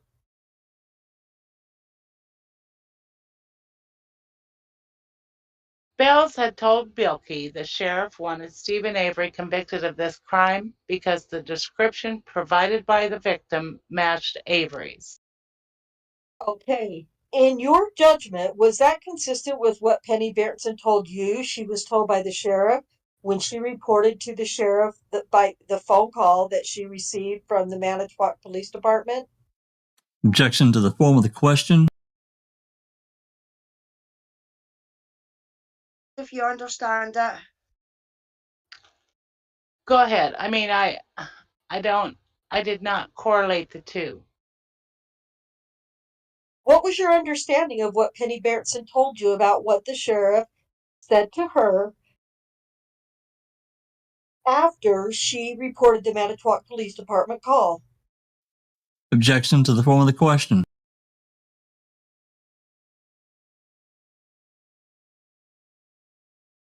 Join in on that on the same objection I made earlier. You can answer. Sorry, guys, I'm trying to get the bots that have just came in. Oh, You can yeah. answer.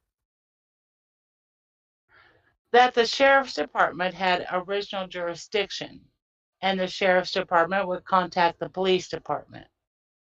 And did you determine whether or not they did contact the police department? I don't recall if they did or not. Okay.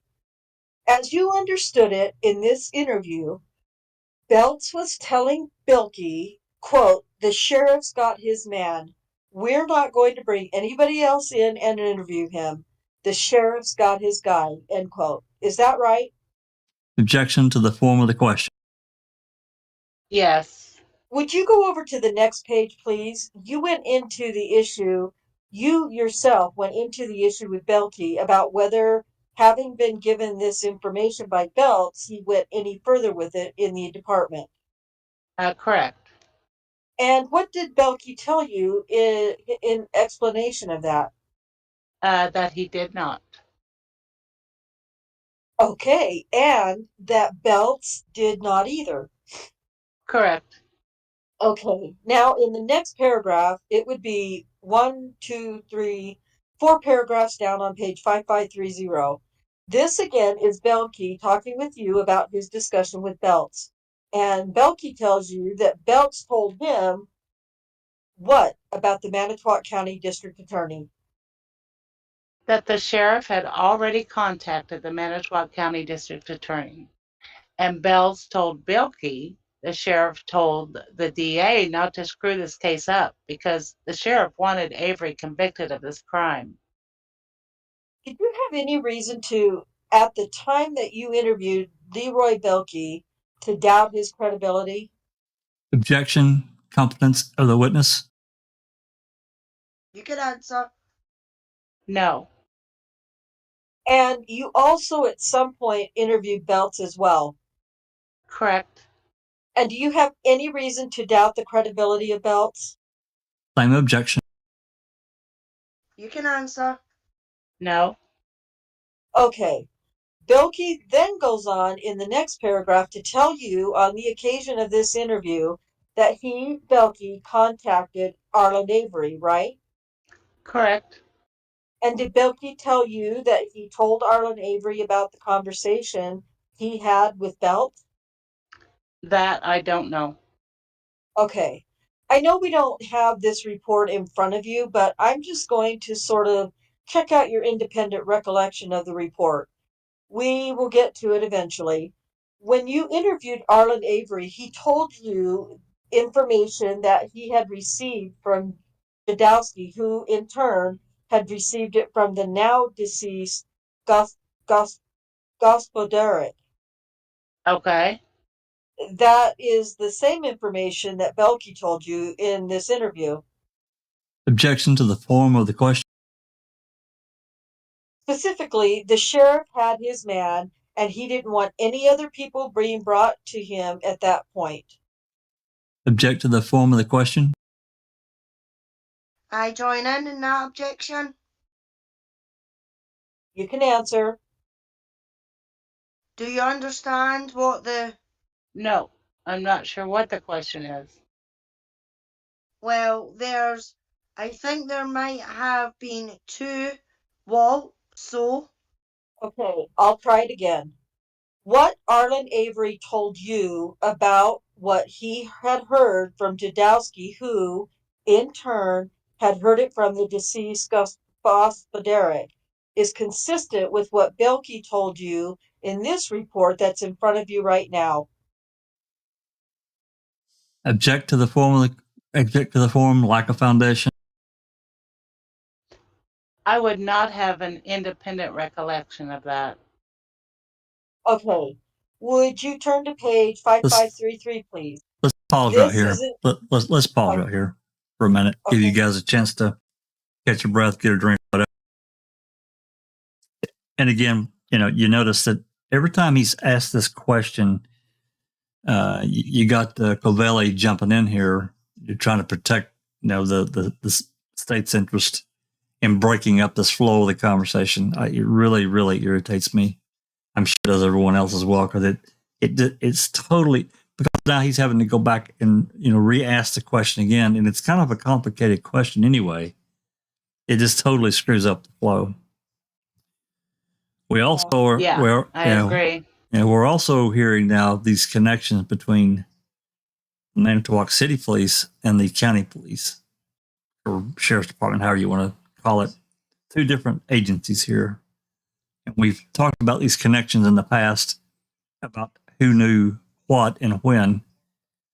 And, of course, we know now it's all hindsight and more information has came out that there's absolutely no doubt in my mind, no doubt whatsoever, that Vogel and Kasoric knew that Stephen Avery did not commit that crime, and they wanted him, and they got him.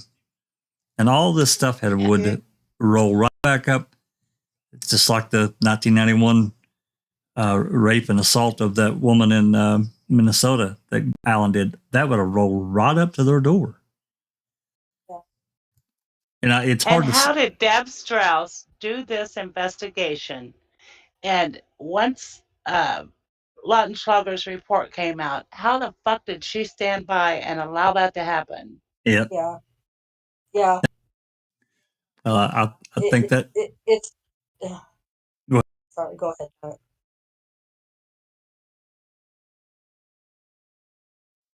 No, go ahead. Go ahead. Well, it does me too. I mean, to me, it shows a level of how things, at least in some circles of the DCI, the DOJ, because as we've talked about Deb Strauss again, here we are 6 months later, she's calling to insert herself into this investigation that's now cropped up with Avery, with Halbach. She had to know. So who told her to do what and when? In my opinion, every single one of them, Dvorak, Kasuric, Peterson, Vogel, Cachet, every single one of the fuckers knew Stephen Avery never touched Penny Bernstein and for the very beginning. They did. And they all knew it. Because he was a cocky little shit, because that's what it seemed to me on the things that I've read.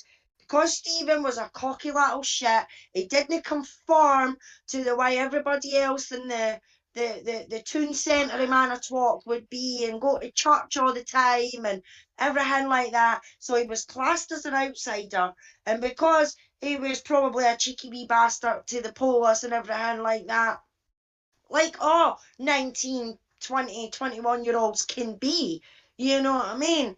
They decided that they wanted him off there and then, you know? So when Penny happened, they pinned it on him, and then he got exonerated for that for DNA, and then Teresa went missing, and that reminds me a scene in the play as well, as like the way they done it. They're all in a panic because Stephen gets out. But then the phone calls and that come through about Teresa being missing. And it's like their eureka moment, you know, we can finally get him again, you know. And that's how I feel that it's been from the very, very beginning. Even if you're watching the documentary and gone through these documents that we've all went through, you can see it plain as day that it didn't matter. I don't think it would have mattered if he'd done it right in front of them. If Greg Allen had done that right in front of them, they still would have said it was Stephen Avery. Well, you know, at the time of Penny's assault, Stephen had already run his cousin off the road. Correct. So, yeah, they had it out for Stephen, period. Correct. I mean, yeah, I mean, he had... Go ahead.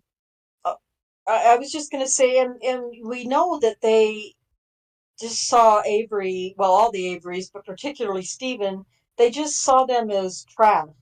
They did not, they had no regard at all for the fact that he was a human being, that, you know, he was a person, and they just wanted to, it's Oh, they had a well, hard on for him big a time. bad, and it just doesn't make, it just defies my belief that people could be that way and so corrupt, you know. Hey, I want to say, first of all, we apologize for the porn bots. I'm looking at the chat. Apologize for that. They pop up, and we kill them. Alice got to them as quick as she could. I wasn't looking at chat. I apologize. If I'd have saw them, I would have jumped on it as well. But I want to say hello to TJ and Catnet and Bethany.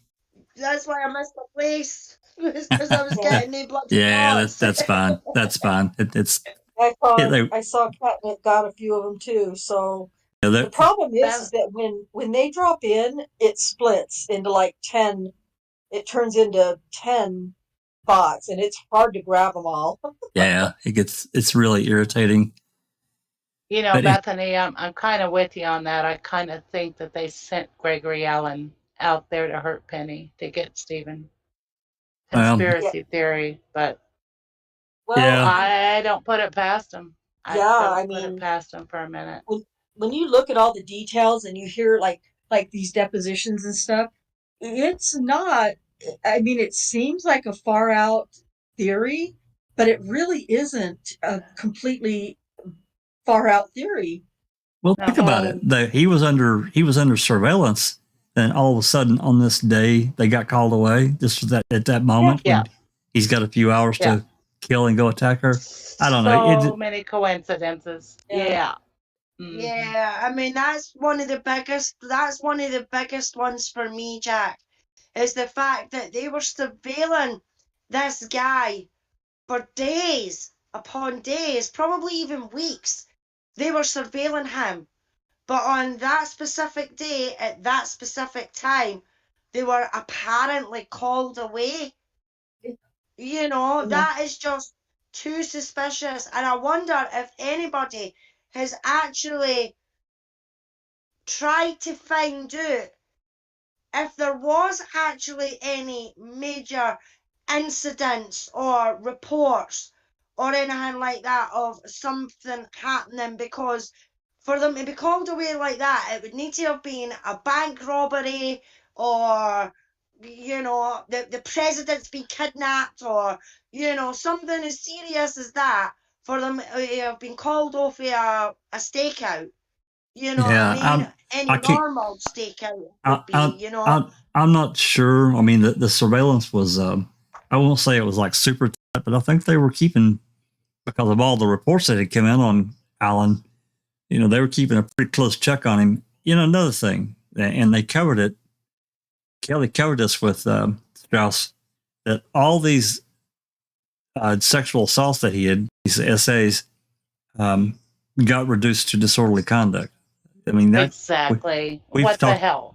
Yeah, I mean, there are a number of them. You know, Christina and I have talked about this on her channel, and what we covered it in the open mic as well. I don't know how many there were. There were a number of them that were just like. And that concerns Vogel as the district attorney. Absolutely, it is. You know, dropping down those charges. Yeah. And there were him and Kosoric, they're just evil bastards. Yeah. As far as I'm concerned. There were a bunch of them. This wasn't like one or two. There were a bunch of them. He just. Oh my God, his report is just. I mean, he went inside people's houses and.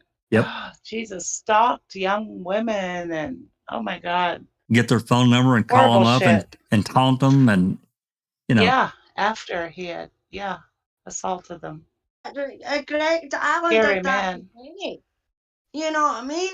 Yes, he did. That to Penny. He attacked her on the beach, and then a few days later, he was giving her freaky phone calls and breathing down the phone and everything like that. And she actually, that's when she phoned the police station and went, "Are you sure?" And they're like, aye, we've got the right guy. You know what I mean? And and he was bold enough, Allen was, after they had arrested Stephen for this, to still call Penny. Yeah. I mean, he knew he was not going to pay for that. Well, and that And goes. And there was no way that Alan was going to walk into the police station and go, "Here, mate, you've got the wrong guy. It was me." You know what I mean? Right. Well, and another thing, we're talking about how they had targeted Stephen. We can't forget, and this is kind of a side story, but Chuck had been in trouble too. Earl, not at this point in the mid '80s, really not too much, but Chuck had already had several incidents. We don't have them all. We got several of them though. Some bad shit. Yeah, We sure did. Absolutely. Yeah. So there was a target, and I've said it before. And it bears saying again that I think if anyone on the Avery salvage yard had the capability of doing anything to Teresa, it would be him. I can't prove that. I'm just basing that off of what I've seen in the reports, the incidents that we do have. They're bad. They're bad. Mm-hmm. Yeah. Anyway, hey, you want to say hello to Anthony Hills? Thanks for coming. Appreciate it. Oh, Anthony? all righty. All right. Let's get back to it. We've got probably roughly 20 pages to go. I think there's probably several pages of index here, but we got roughly 20 pages. Let's go ahead and get this finished out. I think we were on Line 1. Yep. I was going to say line 1. All right. Okay, would you turn to page 5533, please? This is an interview of Henry Ospdale. Okay.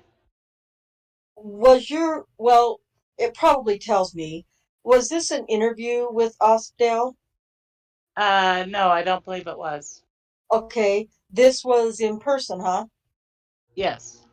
And Ospdale was one of the detectives in the Manitowoc Police Department, including during the summer of 1985, who was involved in the investigation of Gregory Allen. Correct. Okay, second line down, quote, Ospdale said that in July of 85, Allen was a problem in the Manitowoc area, end quote. Did Ospdale tell you what kind of problem?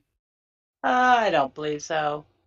Do you remember from your own review of those criminal records and your conversations with other Manitowoc City Police Departments the kind of problem that Allen was in the summer of 1985 in the Manitowoc area? Objection. The documents speak for themselves. You can answer. I believe in that time they were having problems with him stalking, peeping, issues like that. In fact, one of those, quote, problems, end quote, was on July 14th, 1985, involved an attempted rape of a young woman who was threatened by her assailant with a knife at her throat. Is that right? Objection. No foundation. Form of the question. You can answer. You can answer. Without the dates in front of me, it sounds accurate. And that story, yes, happened. Okay. Then there's a reference that, quote, Allen was a according to Ospdale, Allen was a problem for law enforcement agencies at an earlier time on the East Coast, end quote. Do you see that? Yes. Do you know from your interview of Ospdale how he knew about the problems that Allen had on an earlier occasion on the East Coast? I don't recall. Okay. Then Ospdale told you in the final paragraph that, quote, he could not imagine how many rapes Allen had gotten away with because Allen's victims were too afraid to talk about what happened, end quote. Do you see that? Final sentence. Oh, that. Okay. Final sentence of the paragraph. Okay. Yes, I do see that. Okay. And that is what he told you? Correct. Do you recall you or Lehman having any conversation with him on that occasion, elaborating on that concept? No. Do you recall having any conversation with him about the degree of dangerousness perceived by Ospdale and others in the Manitowoc Police Department in July of 1985 that caused them to put Gregory Allen under daily surveillance? I know he was put under surveillance for the types of behavior he was exhibiting, but I don't recall when and from whom I got that information. Do you recall from any of your conversations with any of these City of Manitowoc police detectives an acuteness of danger that they expected from Gregory Allen in July of 1985, given the succession of his behaviors Objection to that form. they were observing? Objection to the form of the question. You can answer, ma'am. I believe they were concerned with his behavior because it was increasingly becoming more just out there. I can't even think of what the right word is, but it was just, his behavior was just increasing and he was taking more chances and they were concerned about what he may do next. So concerned that they put him on daily surveillance. The police department did, yes. Yes. Then you asked Ospdale about whether he contacted Berntsen concerning her identification of the person who was her assailant. Correct. Why did you ask Ospdale that question? Because Berntsen had previously stated she had received a call from someone from the Manitowoc County Police Department, and she did not know who that was. No, the Manitowoc City Police. Police Department, I'm sorry. Right, not the county. No, not the county. The city police department. Okay. And you believe that she Yes. had received such a call? Objection to the comments of the witness. Okay. I'm sorry. Until he finishes his question, so Having believed her, you were utilizing your efforts in this investigation, amongst other things, to see if you could get identified which member of the Manitowoc Police Department had contacted her. Objection to the form of the question. Is that correct? Same objection. Yes. Okay. And amongst those that you questioned on that proposition were Ospdale, Bergner, and Betts. Bray. Is that right? I don't know.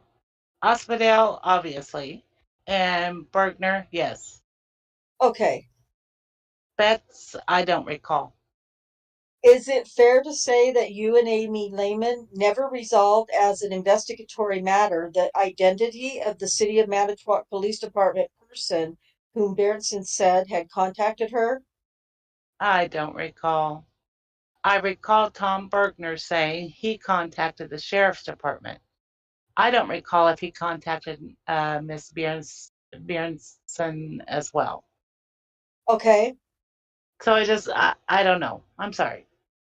Okay. Do you, as you sit here today, have a belief about which officer of the Manitowoc Police Department it was who contacted Penny Berntsen? Objection, no foundation. I join in that objection, form and foundation. You can answer the question. No. Did you discover in the course of your investigation, in talking with the detectives in the City of Manitowoc Police Department, whether they believed that it would have been a violation of police protocol for them or any one of them to have contacted Penny Berntsen and queried her about whether or not she believed she had identified the right person as her assailant? Objection to the form, lack of foundation.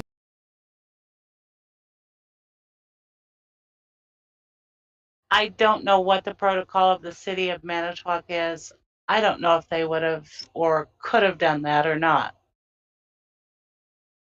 Did you obtain information from either Ospdale or Bergner about whether or not they were talking to each other about Stephen Avery case and the identification of Gregory Allen as the assailant of Penny Berntsen I rather than Stephen Avery? don't recall if they talked amongst themselves. Okay. At the time that you spoke with Ospdale, had you examined the July 17th City of Manitowoc report setting up the special surveillance of Gregory Allen? I don't know. Would you turn to page 5535? I don't know that I can repair this damage at the moment, but I'd say maybe 5 or 10 minutes ago, I referred to a City of Manitowoc police detective as Betz, B-E-T-Z. That was incorrect. I was referring to Bray, B-R-E-Y. And this is Bray's interview here at 5535. Okay. Okay. Was this interview conducted in person? No, it was a telephone contact. This is by phone. Okay. Do you remember whether or not at the time that you had this phone contact with Bray, you had by then reviewed the information which had been provided to you by the City of Manitowoc Police Department concerning Gregory Allen? I do not know. Okay. Let me ask you this in general with respect to these interviews of the Manitowoc Police Department personnel. Did you utilize any of the documents that were provided to you by the City of Manitowoc Police Department in interviewing the various detectives who had been surveilling Gregory Allen in July of 1985? Nope. Was there some reason why you didn't? What we were looking for, really, in our contacts with the City of Manitowoc Police Department was to determine if they had gone over to the Manitowoc County Sheriff's Department or the District Attorney's Office and notified them that Mr. Allen should be considered as a suspect in this case. Really, what their background and how they were handling Mr. Allen was really not the focus of what we were doing. What did you conclude in respect to that question that you just described? I believe it would be in the report that Mr. Bergner may have come. I want to, excuse me, I want to object to the form of the question. I'm not, who you mean by we, whether you are referring to the department or you're referring to this particular. Say anything about we. I asked her what she concluded in her effort to find out that information Well, that she just told us she was looking for. You meant her personally. That's right. What did you conclude in your investigation about whether Bergner or anyone else went and talked to the sheriff? It would be in my report, and I would rely on that more than my recollection. Okay. But I do believe that Mr. Bergner did have contact with someone at the Sheriff's Department. It was with Sheriff Kucerik, wasn't it? My report would be more specific on that. Well, what's your recollection? I believe it is the sheriff, but Okay. my report would be more accurate. Would you look at the fourth full paragraph on 5535? And here you ask Bray if he contacted Penny Berenson about whether she was sure of the identification of Stephen Avery as her assailant. Yes, Okay. And Bray tells you he didn't. correct. But then he goes on and says something more. And what is that? Quote, he would never go directly to a victim of another agency's investigation and ask a question such as this, unquote. Did he explain why not? I don't believe so. Okay. Did you inquire why not? No. Did you have any understanding, as the experienced police investigator that you are, of any kind of crime, why this would be considered to be an inappropriate thing to do? My answer is when it's not his investigation. So, if a police officer in investigation A has information about a suspect in investigation B, he is not supposed to go talk to somebody about it because it's not his investigation? Objection to form. Is that some kind of police protocol? I think it'd be Same objection. You can answer. There's a couple questions there. Which one was the first one? You may answer, ma'am. Do you know what the question is? Could you repeat the question? Sure. Is there some kind of police protocol that you sort of possess your investigation and you can't go talk to somebody else? You can't go talk to somebody else in another department about the investigation? Is there some violation of some understanding there? Object to the form. Go ahead. It was not his investigation. If he had concerns in this situation, he could have contacted the sheriff's department and expressed those concerns. But from what he was saying, I interpreted him as saying, quote, "It was not my investigation. It's not my responsibility to contact the victim," end quote. Jesus. Would, would you go to the paragraph at the bottom of the page where you're asking Bray if he knew who Greg Allen was? Okay. Do you see that? Yes, I do. Take a moment and just look at that. Okay. Do you recall whether, in connection with this assertion by Bray, you examined any of the records of the Manitowoc Police Department concerning the investigation and surveillance of Gregory Allen in the summer of 1985, and that Bray, in fact, was in error about when he first investigated Allen? No, I did not. As you sit here today, do you recall whether, based on your examination of the City of Manitowoc Police Department records from the summer of 1985, Bray was involved prior to 1986 in investigating Gregory Allen? I would not know. You'd have to go home and look at the records. Yes. Okay. Would you turn to page 5539? These are clerk of the court records concerning Gregory Allen that you obtained and examined. Is that correct? Yes. All right. With respect to conviction number 1, do you recall the facts of the case? No, I do not. But you know that Allen was prosecuted by Dennis Vogel. Yes. Do you know when the underlying events occurred as to which this conviction was entered? No, I don't. Do you know whether or not this was a sex offense? No, I don't. Okay. Then there's a second conviction, which is in March of 1986 that involves Gregory Allen, and the prosecuting attorney again is Dennis Vogel. Correct. Do you know what the underlying facts of that case were? No, I don't. Do you know, just looking at this paper, whether or not the underlying facts involved a sex offense? No, I don't. I'm going to suggest that this is a good breaking point. We're at about 12:30 and we'll pick up on page 4453. And Corey, when we can go off the record. That's it. Okay, so at this point, we're adjourned at 12:34 p.m. Yeah, I was wrong. Looks like there's there's a pretty big index. So we're at the end of part 1 of Deb Strauss. As we can see.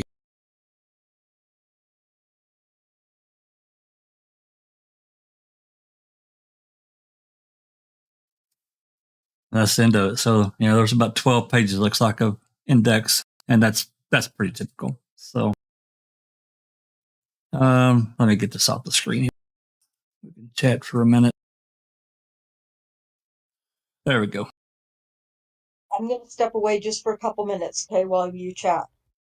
Sure. Doke. Tinkle So, time. Yeah. Yep. Hey, I see Nosy Wren has joined us. Thanks for dropping by, Nosy. Really appreciate it. So, yeah, this is it's an interesting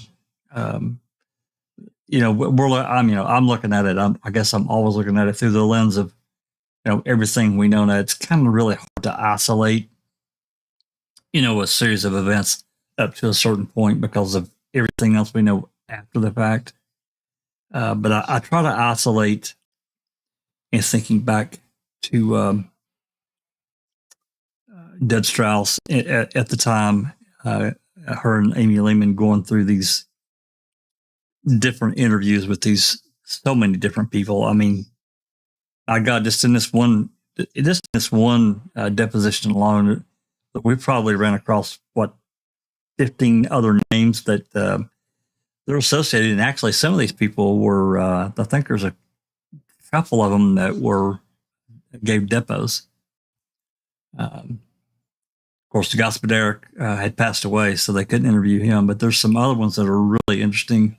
I think one happened in October. I can't think of that guy's name, but he didn't hold back anything. He had retired from the sheriff's department. And it was one of the few. Stephen had them by the balls, even without Kasurek and Vogel. Absolutely. Yeah. There's no doubt. Glenn and Kelly knew what they had done, and they came in armed with all the reports that these Amy Lehman and Deb Strauss had done. Then they had Peg's report on top of it. Yeah, I don't know if it would be worth the effort. I mean, do you guys think it should be? I should even try to ask Zellner if she would give me a copy of the reports and the exhibits. All you could do is ask Jack. You know what I mean? There's no harm in asking. She knows what we're about. She knows that we're only trying to spread the truth about the case. Yeah. Yeah, there's really no other way to get it. There's just not. There's no other outlet. So, yeah, I think maybe I will ask the question. I mean, the worst I can say is ignore, just not answer, or just say no, right? Exactly, yeah. Yeah, I'd love to have them because they're constantly throughout the depositions. They're referring to these Bates numbers, these reports, and I can only imagine there's a wealth of information of things that we do not know. That, I mean, some of it I think it's brought out, but a lot of it is not. I'd love to have it. It's not only that, Jack. I mean, what the stuff that you'd be asking for, it's no like it's going to do any detriment to Stephen's case now, because no, not now. That stuff's particularly barred anyway. So it's not like she can bring it up in any new motions or anything like that. So I don't see a problem here even considering it, you know what I mean? But you don't know until you ask, Yep. Well, the worst she could say is no, and it does. I mean, that's right. It cannot be brought up in any kind of legal fashion. It's just more of it completes the story even further, which is another goal of mine. I don't know about others, but having this fuller picture of everything that happened at the time, it only adds to what happened later. So I'd like to have it, only for those reasons alone. I think that I did notice, Deb tried to downplay this contact between the city police and the county police, because Sork wanted to act like he didn't know who Gregory Allen was. He was on. That's bullshit. That's absolute crap. He did know. Of course. Bergner. Of course. And I can't think of the other city police officer that went with him. They went and talked to Kasork and told him. Yeah. So, walk away from this particular deposition. The photo is really important of where he came from. That's a really important piece of it. I don't think we ever found out for sure, but I do think it kind of does get laid on to Cachet is the one that went and pulled that photo, and he denied it we'll get to that later. I think we've already read his deposition, but we may do it again just to fill in, or at least piece a part of that deposition. The next deposition, I think, and I can't remember if they did a third one on May 12th or not, but I'll look. Whatever's next in line with, I'm trying to do these in order. So whatever the next one is, we'll do it next time, maybe next Sunday. I don't know. We'll see. We'll see what happens this week.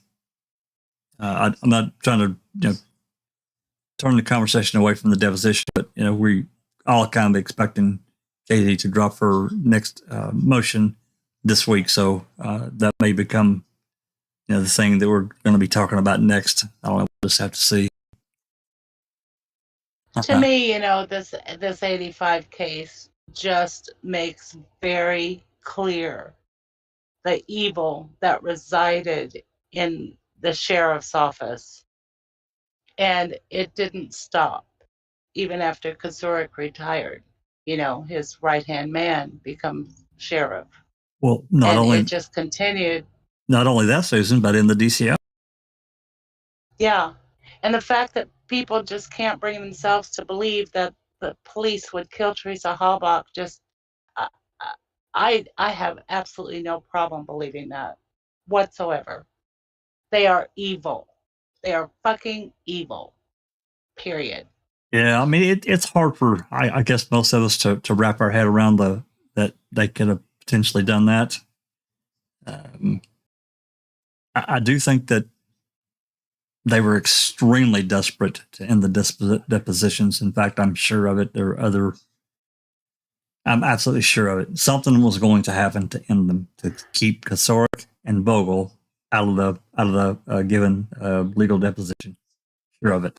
And to keep Stephen from winning his case, from getting all that money. Yeah. That's right. Yeah, that's exactly what it was. There was no way in hell that they were going to give Stephen Avery any sort of fucking money, even $1,000. There was and have no all their reputations ruined, and there was too much at stake. Exactly. There was just too much at stake. Yeah. Exactly, Susan. Yeah, too much at stake. And that's why I say, and I've said for the beginning, and you all know that I've said this for the beginning, Stephen Avery got off with DNA the first time, so they were making sure that he was not getting off with DNA a second time, and that's why they planted his blood. And why there were only bones. Well, and employed Culhane to help them from the lab. They just had the perfect setup there. Well, I mean, she had to be on board. Somebody had to control that, and she was I don't know if she was compromised in some fashion. I just don't know. I just know that we know that she controlled all of it. And that. Well, in my opinion, Jack, this is what happened. Sherry Culhane is the one that got Stephen off with the 85 case. It was her that done the testing, was it no, and got Stephen off. Well, so, she first helped to get him convicted with the hair. Yeah.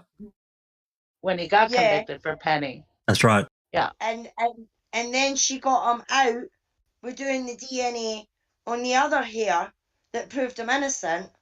So as far as the state was concerned, it's her fault as well that Stephen's suing them for $36 million because she done the testing and she said that he was not guilty of doing that. So in my opinion, they've went to her and they've told her, you owe us one. You're the one that got him off in the first place. So it's either him or it's you. Well, it's almost like she was really kind of, and in my opinion, given her past association with the case, she should have exempted. She should have gotten out. Someone else should have handled it, in my opinion. They had something on her. Conflict. Well, that's what I'm saying. I don't know how she was compromised. If she was compromised, maybe she just agreed. She didn't like him either. He's a bad man.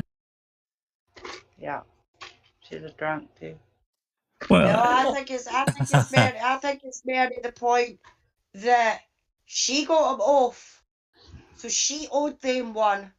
So they've went to her and told her it's him or it's you.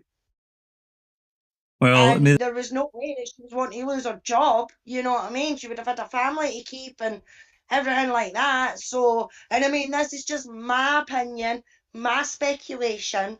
But that's how I think it went down. She got him off in 2003, so she owed the state, and they tell her it's him or it's you. well, I try to also thinking about this unfiled warrant with the blunt and bloody instrument that was found in the back of the RAV, and I try to reimagine how that affected the crime lab, and it's really difficult because there's nothing written. We only see actions taken by these different players. Number one, she uses up all of the DNA or all the sample off the key. She uses up all the DNA off the item FL later on in that they found on March 1st.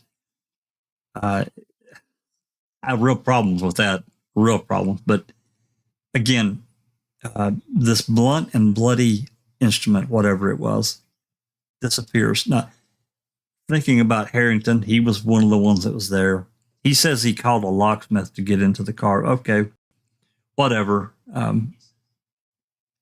But if they opened that car up and they found, let's just say it was that tire iron that came from some kind of emergency roadside kit, and it had blood all over it. Now, yeah, it could have been hers.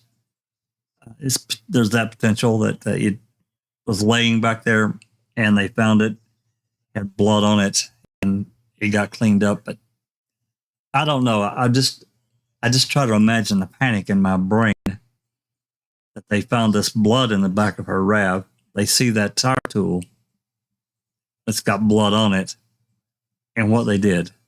Because there's clearly a gap, a lack of information here. Because it's just ended. Did they test that blood and find out something? I don't know. I just don't know where to go with it. It would have been exculpatory evidence had they. Yeah. Most likely. Yeah, I agree. Which means they know exactly who killed Teresa. There's that potential. In my opinion. Why bury it? If it's innocuous, right. Why bury it? And then that leads us back to A23, which excluded Stephen and Brendan, but it's an unknown sample and it's a partial. And why is it a partial? Yeah. It was full blood on there. Absolutely. Why is that a partial? Come on. You can clearly see the blood on the back of the RAV. It's clearly, So.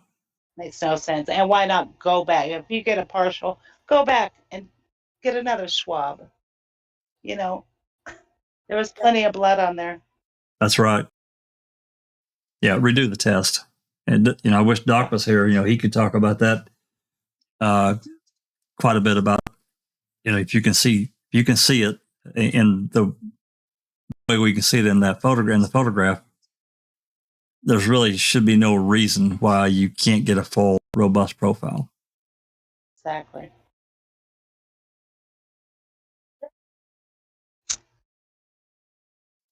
So, tied in with how I don't know, I have real problems with Strauss, not only in this deposition, but her actions as a DCI agent later on, real problems.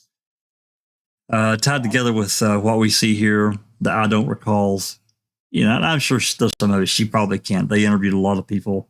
They didn't commit it to tape. I'm sure there was some issue with memory. At the same time, it hadn't been that long. This is May 2005. So these interviews had happened over the last year, I guess, or so. I don't remember exactly when the investigation commenced, but go ahead. their get out of jail free card, Jack. That's the thing that they all turn to. Is, oh, if I just say I can't remember, you know, it's not like they can force me, it's not like they can push me. So any question that comes up that they're wanting them to stick somebody in or something like that, it's, oh, I don't recall. Oh, I don't know, I can't remember that. You know, and then was it Dvorak that even on her own friggin' report that she wrote, oh no, that's not my verbiage. I would not use that verbiage. Yeah. Fuck off. Who says verbiage? You know what I mean? I wouldn't say that.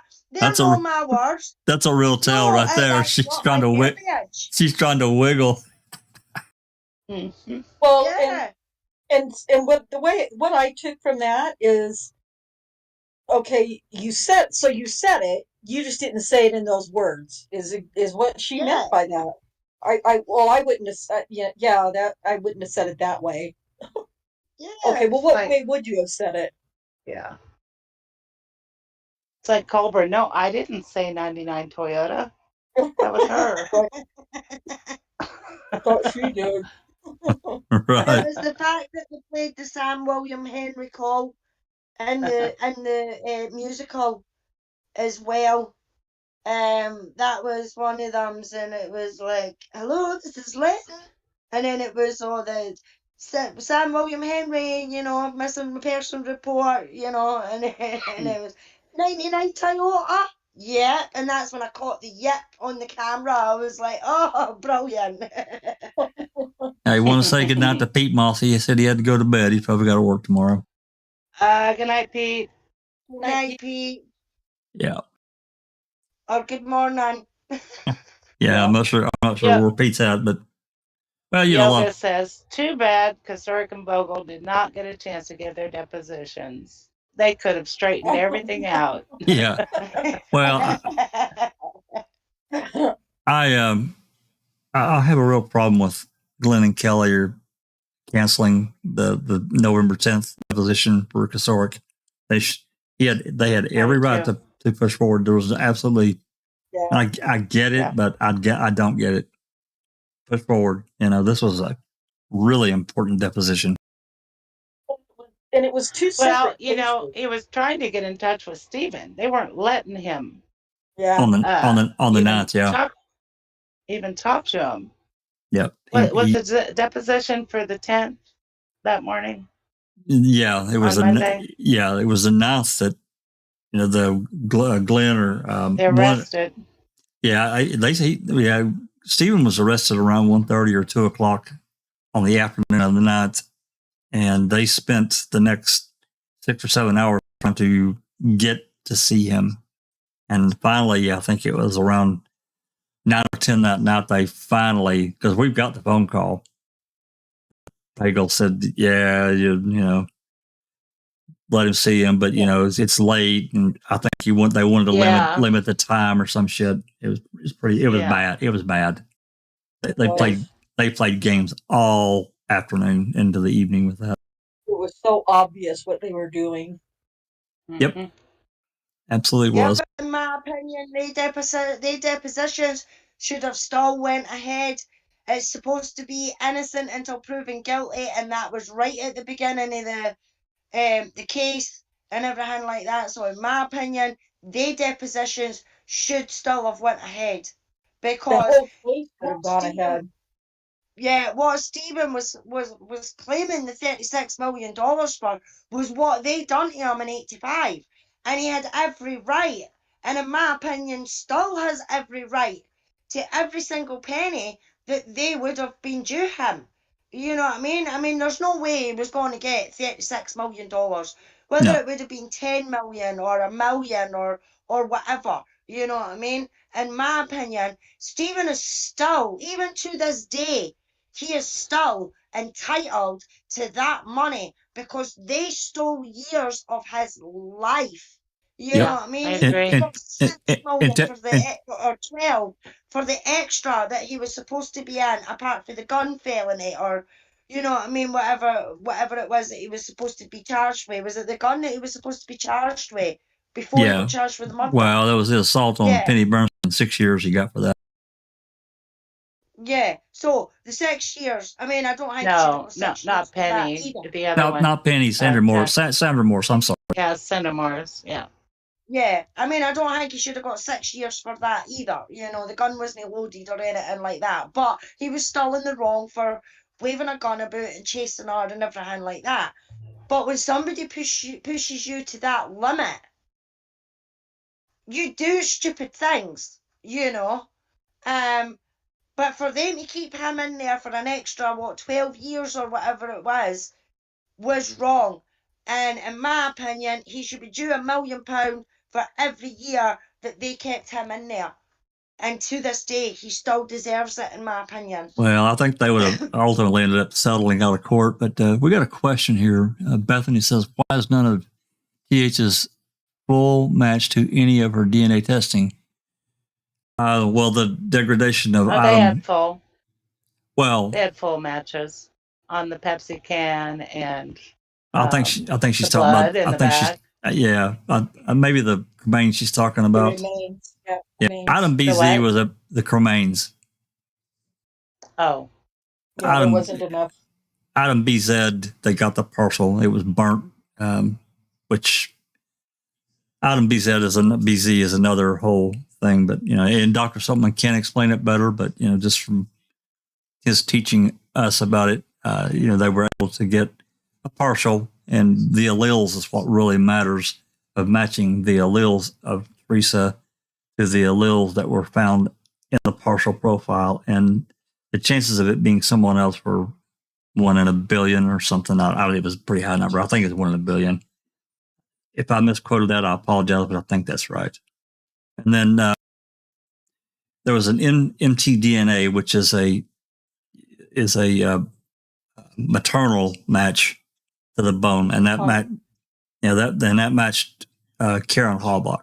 So that was done by the FBI, and those results came in January. So for sure, the bones were a blood match, at least 50% to Karen Halbach. That pretty well ties it up for me. I think what they presented at trial, I tend to agree with Bethany. I think maybe where she's leading, I don't want to put words in her mouth, but what they presented at trial, the 7 loci match was really pretty thin considering there's 15.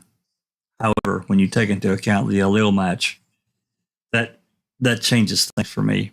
I'm not a scientist. I'm only basing what I'm saying on what Dr. Silkman has taught us over the years. So TJ Anderson said,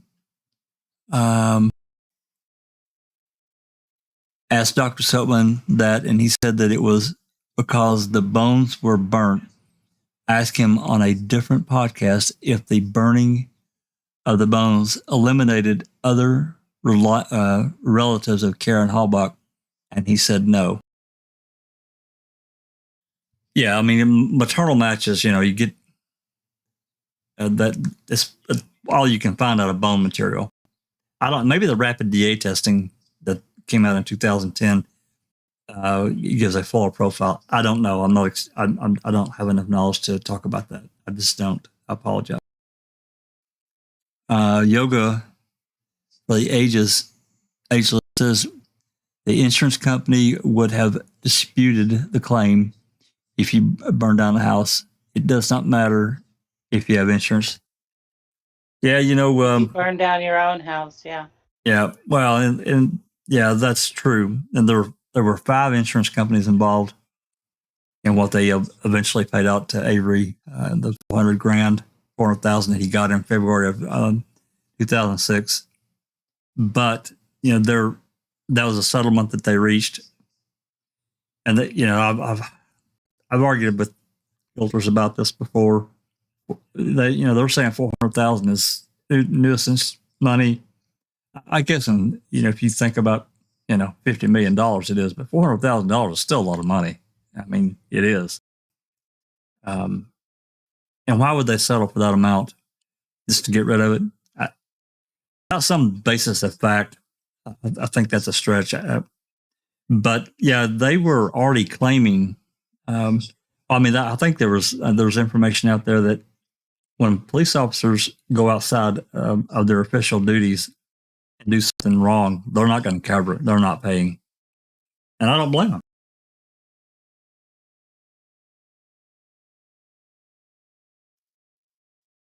So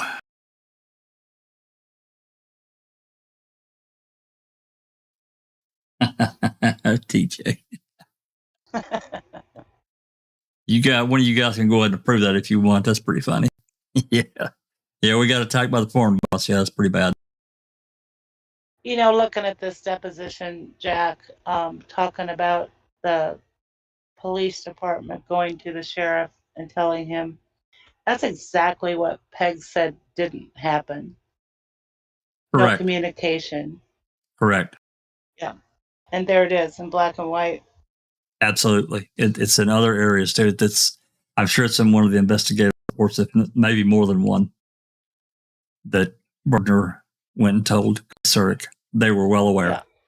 And why wouldn't they? You know, they're in the same county. Of course they told him this guy's escalating his attacks on these young women. It would almost be criminal if he hadn't done it.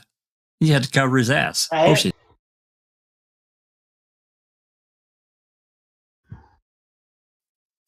All righty. Poor communication. Well, yeah, you know, it's just a way of thinking. You know, it's a mindset. It's a lie Peg made up. It's an excuse. Well, you know, there was a conversation, you know, that Peg didn't know, and she wasn't told. Come on. I'm sorry. Come on.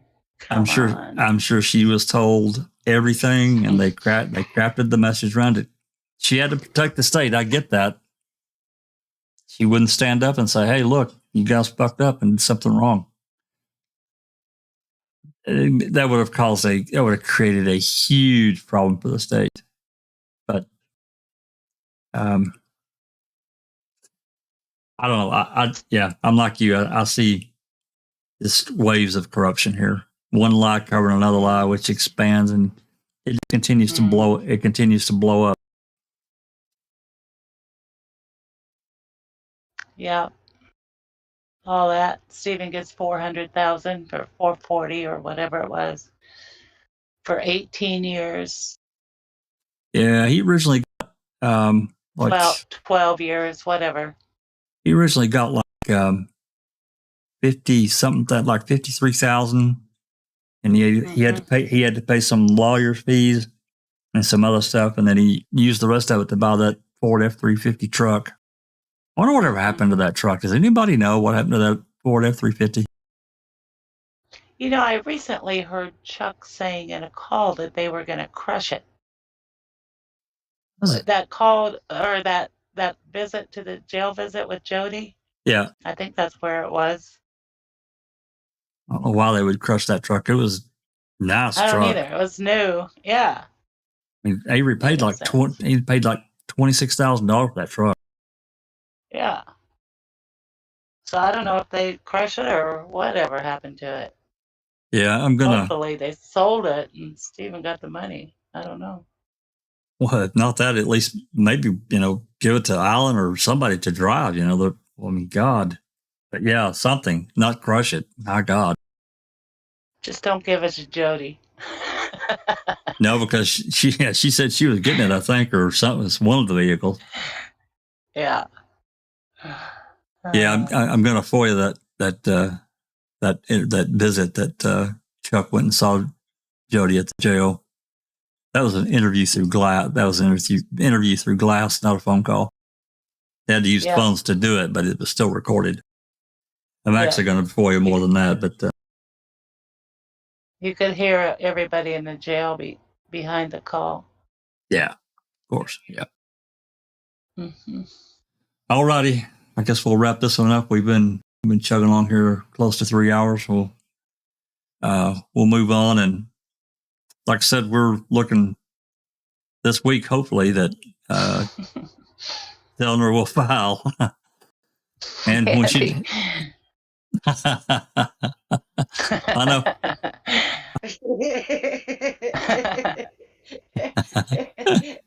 Oh, just a quick update. Just a quick update for everybody in the chat. there was a message on Twitter earlier on tonight that I caught, and it's from Mam the Musical. They got their first standing ovation tonight for their performance of the musical. So congratulations to Phil and the whole cast and crew and everything like that, because in my opinion they have done a fab job of keeping it respectful, dignified, and to the facts and the truth. So big up to them. Yeah, that's fantastic. Hear, hear. Hear, hear. Yeah, Andy came on with us the other night on Friday night after we did the update, the review with Alice and Disco, and we chatted for a while. You know, it was awesome. It was. You know, how you getting out, Bethany? Y'all should come into Voice and thanks talk for coming. To us. Yeah, absolutely. You know, being on the open mic, you know, we get why people are a little shy. I was the same way. You know, never thought I would do anything like this at all. But you know, it's in the lull time of the case, you know, it's up to us to really kind of keep pushing, keep it alive, and talk about the various issues, because there's so many. The case is so complicated. So many. Oh my! We could pick.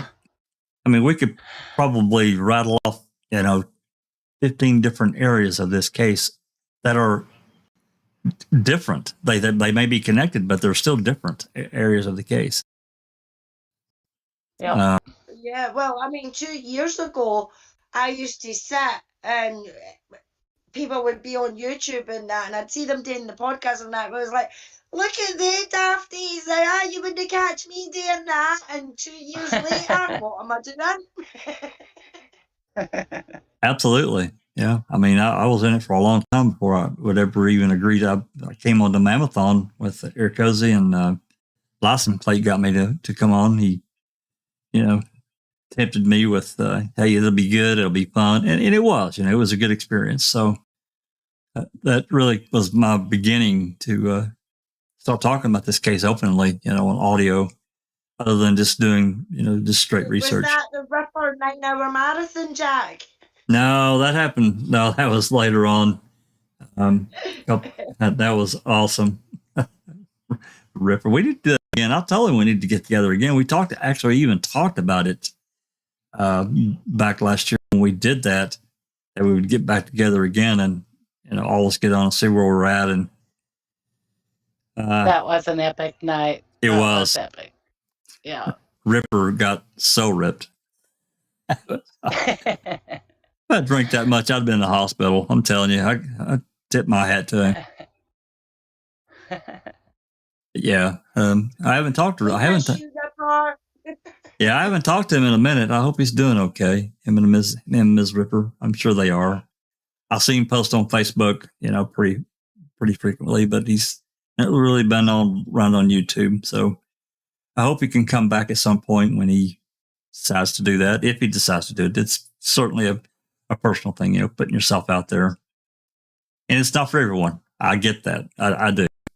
But Andy, you're welcome anytime to come. Like I said, you can come and just sit in voice. You don't have to say anything. You can just sit there. Talk later. Talk when we're off, you know, when we're finished with the live. Sometimes you can't even talk because, you know, you just can't get a word in edgewise sometimes because everybody has something they want to say, and it's really important. You know, we want to say what's on our mind while we're thinking about it. So, you know, come in and try it. Absolutely. Yep. You know, that's exactly right. Anyway, so unless anybody has anything else, we're all good. We're good to go. I think we're good to go, Jack. Just 1 second here.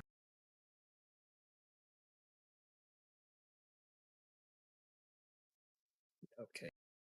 I looked at the text right quick. Sorry about that. Yes, they did things half-assed and asked backwards in order to make the case so ridiculous and discombobulated in order to make it hard for Stephen to overturn. Yeah. Yeah, But I it's think also that they didn't want to admit their failings either, though. You know what I mean? I still think that there were a handful that, different areas of the case, they knew exactly what happened. I don't think in the Hallbach case they knew, but I think that's the Allen stuff. I think several knew, and it didn't make it into any kind of report that was made public, right? Like Peterson said, hey, if somebody planted something, you have to prove it. And Yep, I don't think you can. that's right. I don't think you can. Yeah. If that's not a big old red flag right there, what it, No shit. yeah, We could have killed him. Would have been easier. would have been easier to just kill him. Son of a bitch saying something like that on a live interview. So That's disgusting. crazy.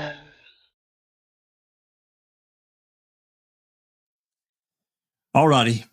Want to thank everyone for coming along, and listening in, keeping interested in this aspect of the 2005 depositions. They're really interesting. There's a lot of really good information. It exposes a lot, and we're going to keep doing them. I'm not sure. I'm not sure if we continue on with part 2 of Deb Strauss, or if we go back to Amy Lehman. Either way, whichever one's next is what we'll do. And that will be, I'll say next Sunday. We'll just see what happens this week and call it from there. Sounds good. Yep. And if you like what we do, if you haven't subscribed, give us a subscribe and a like, turn the bell on. Come join us in Discord, have a conversation. There's generally somebody always around. And with that said, this has been a Foul Play production.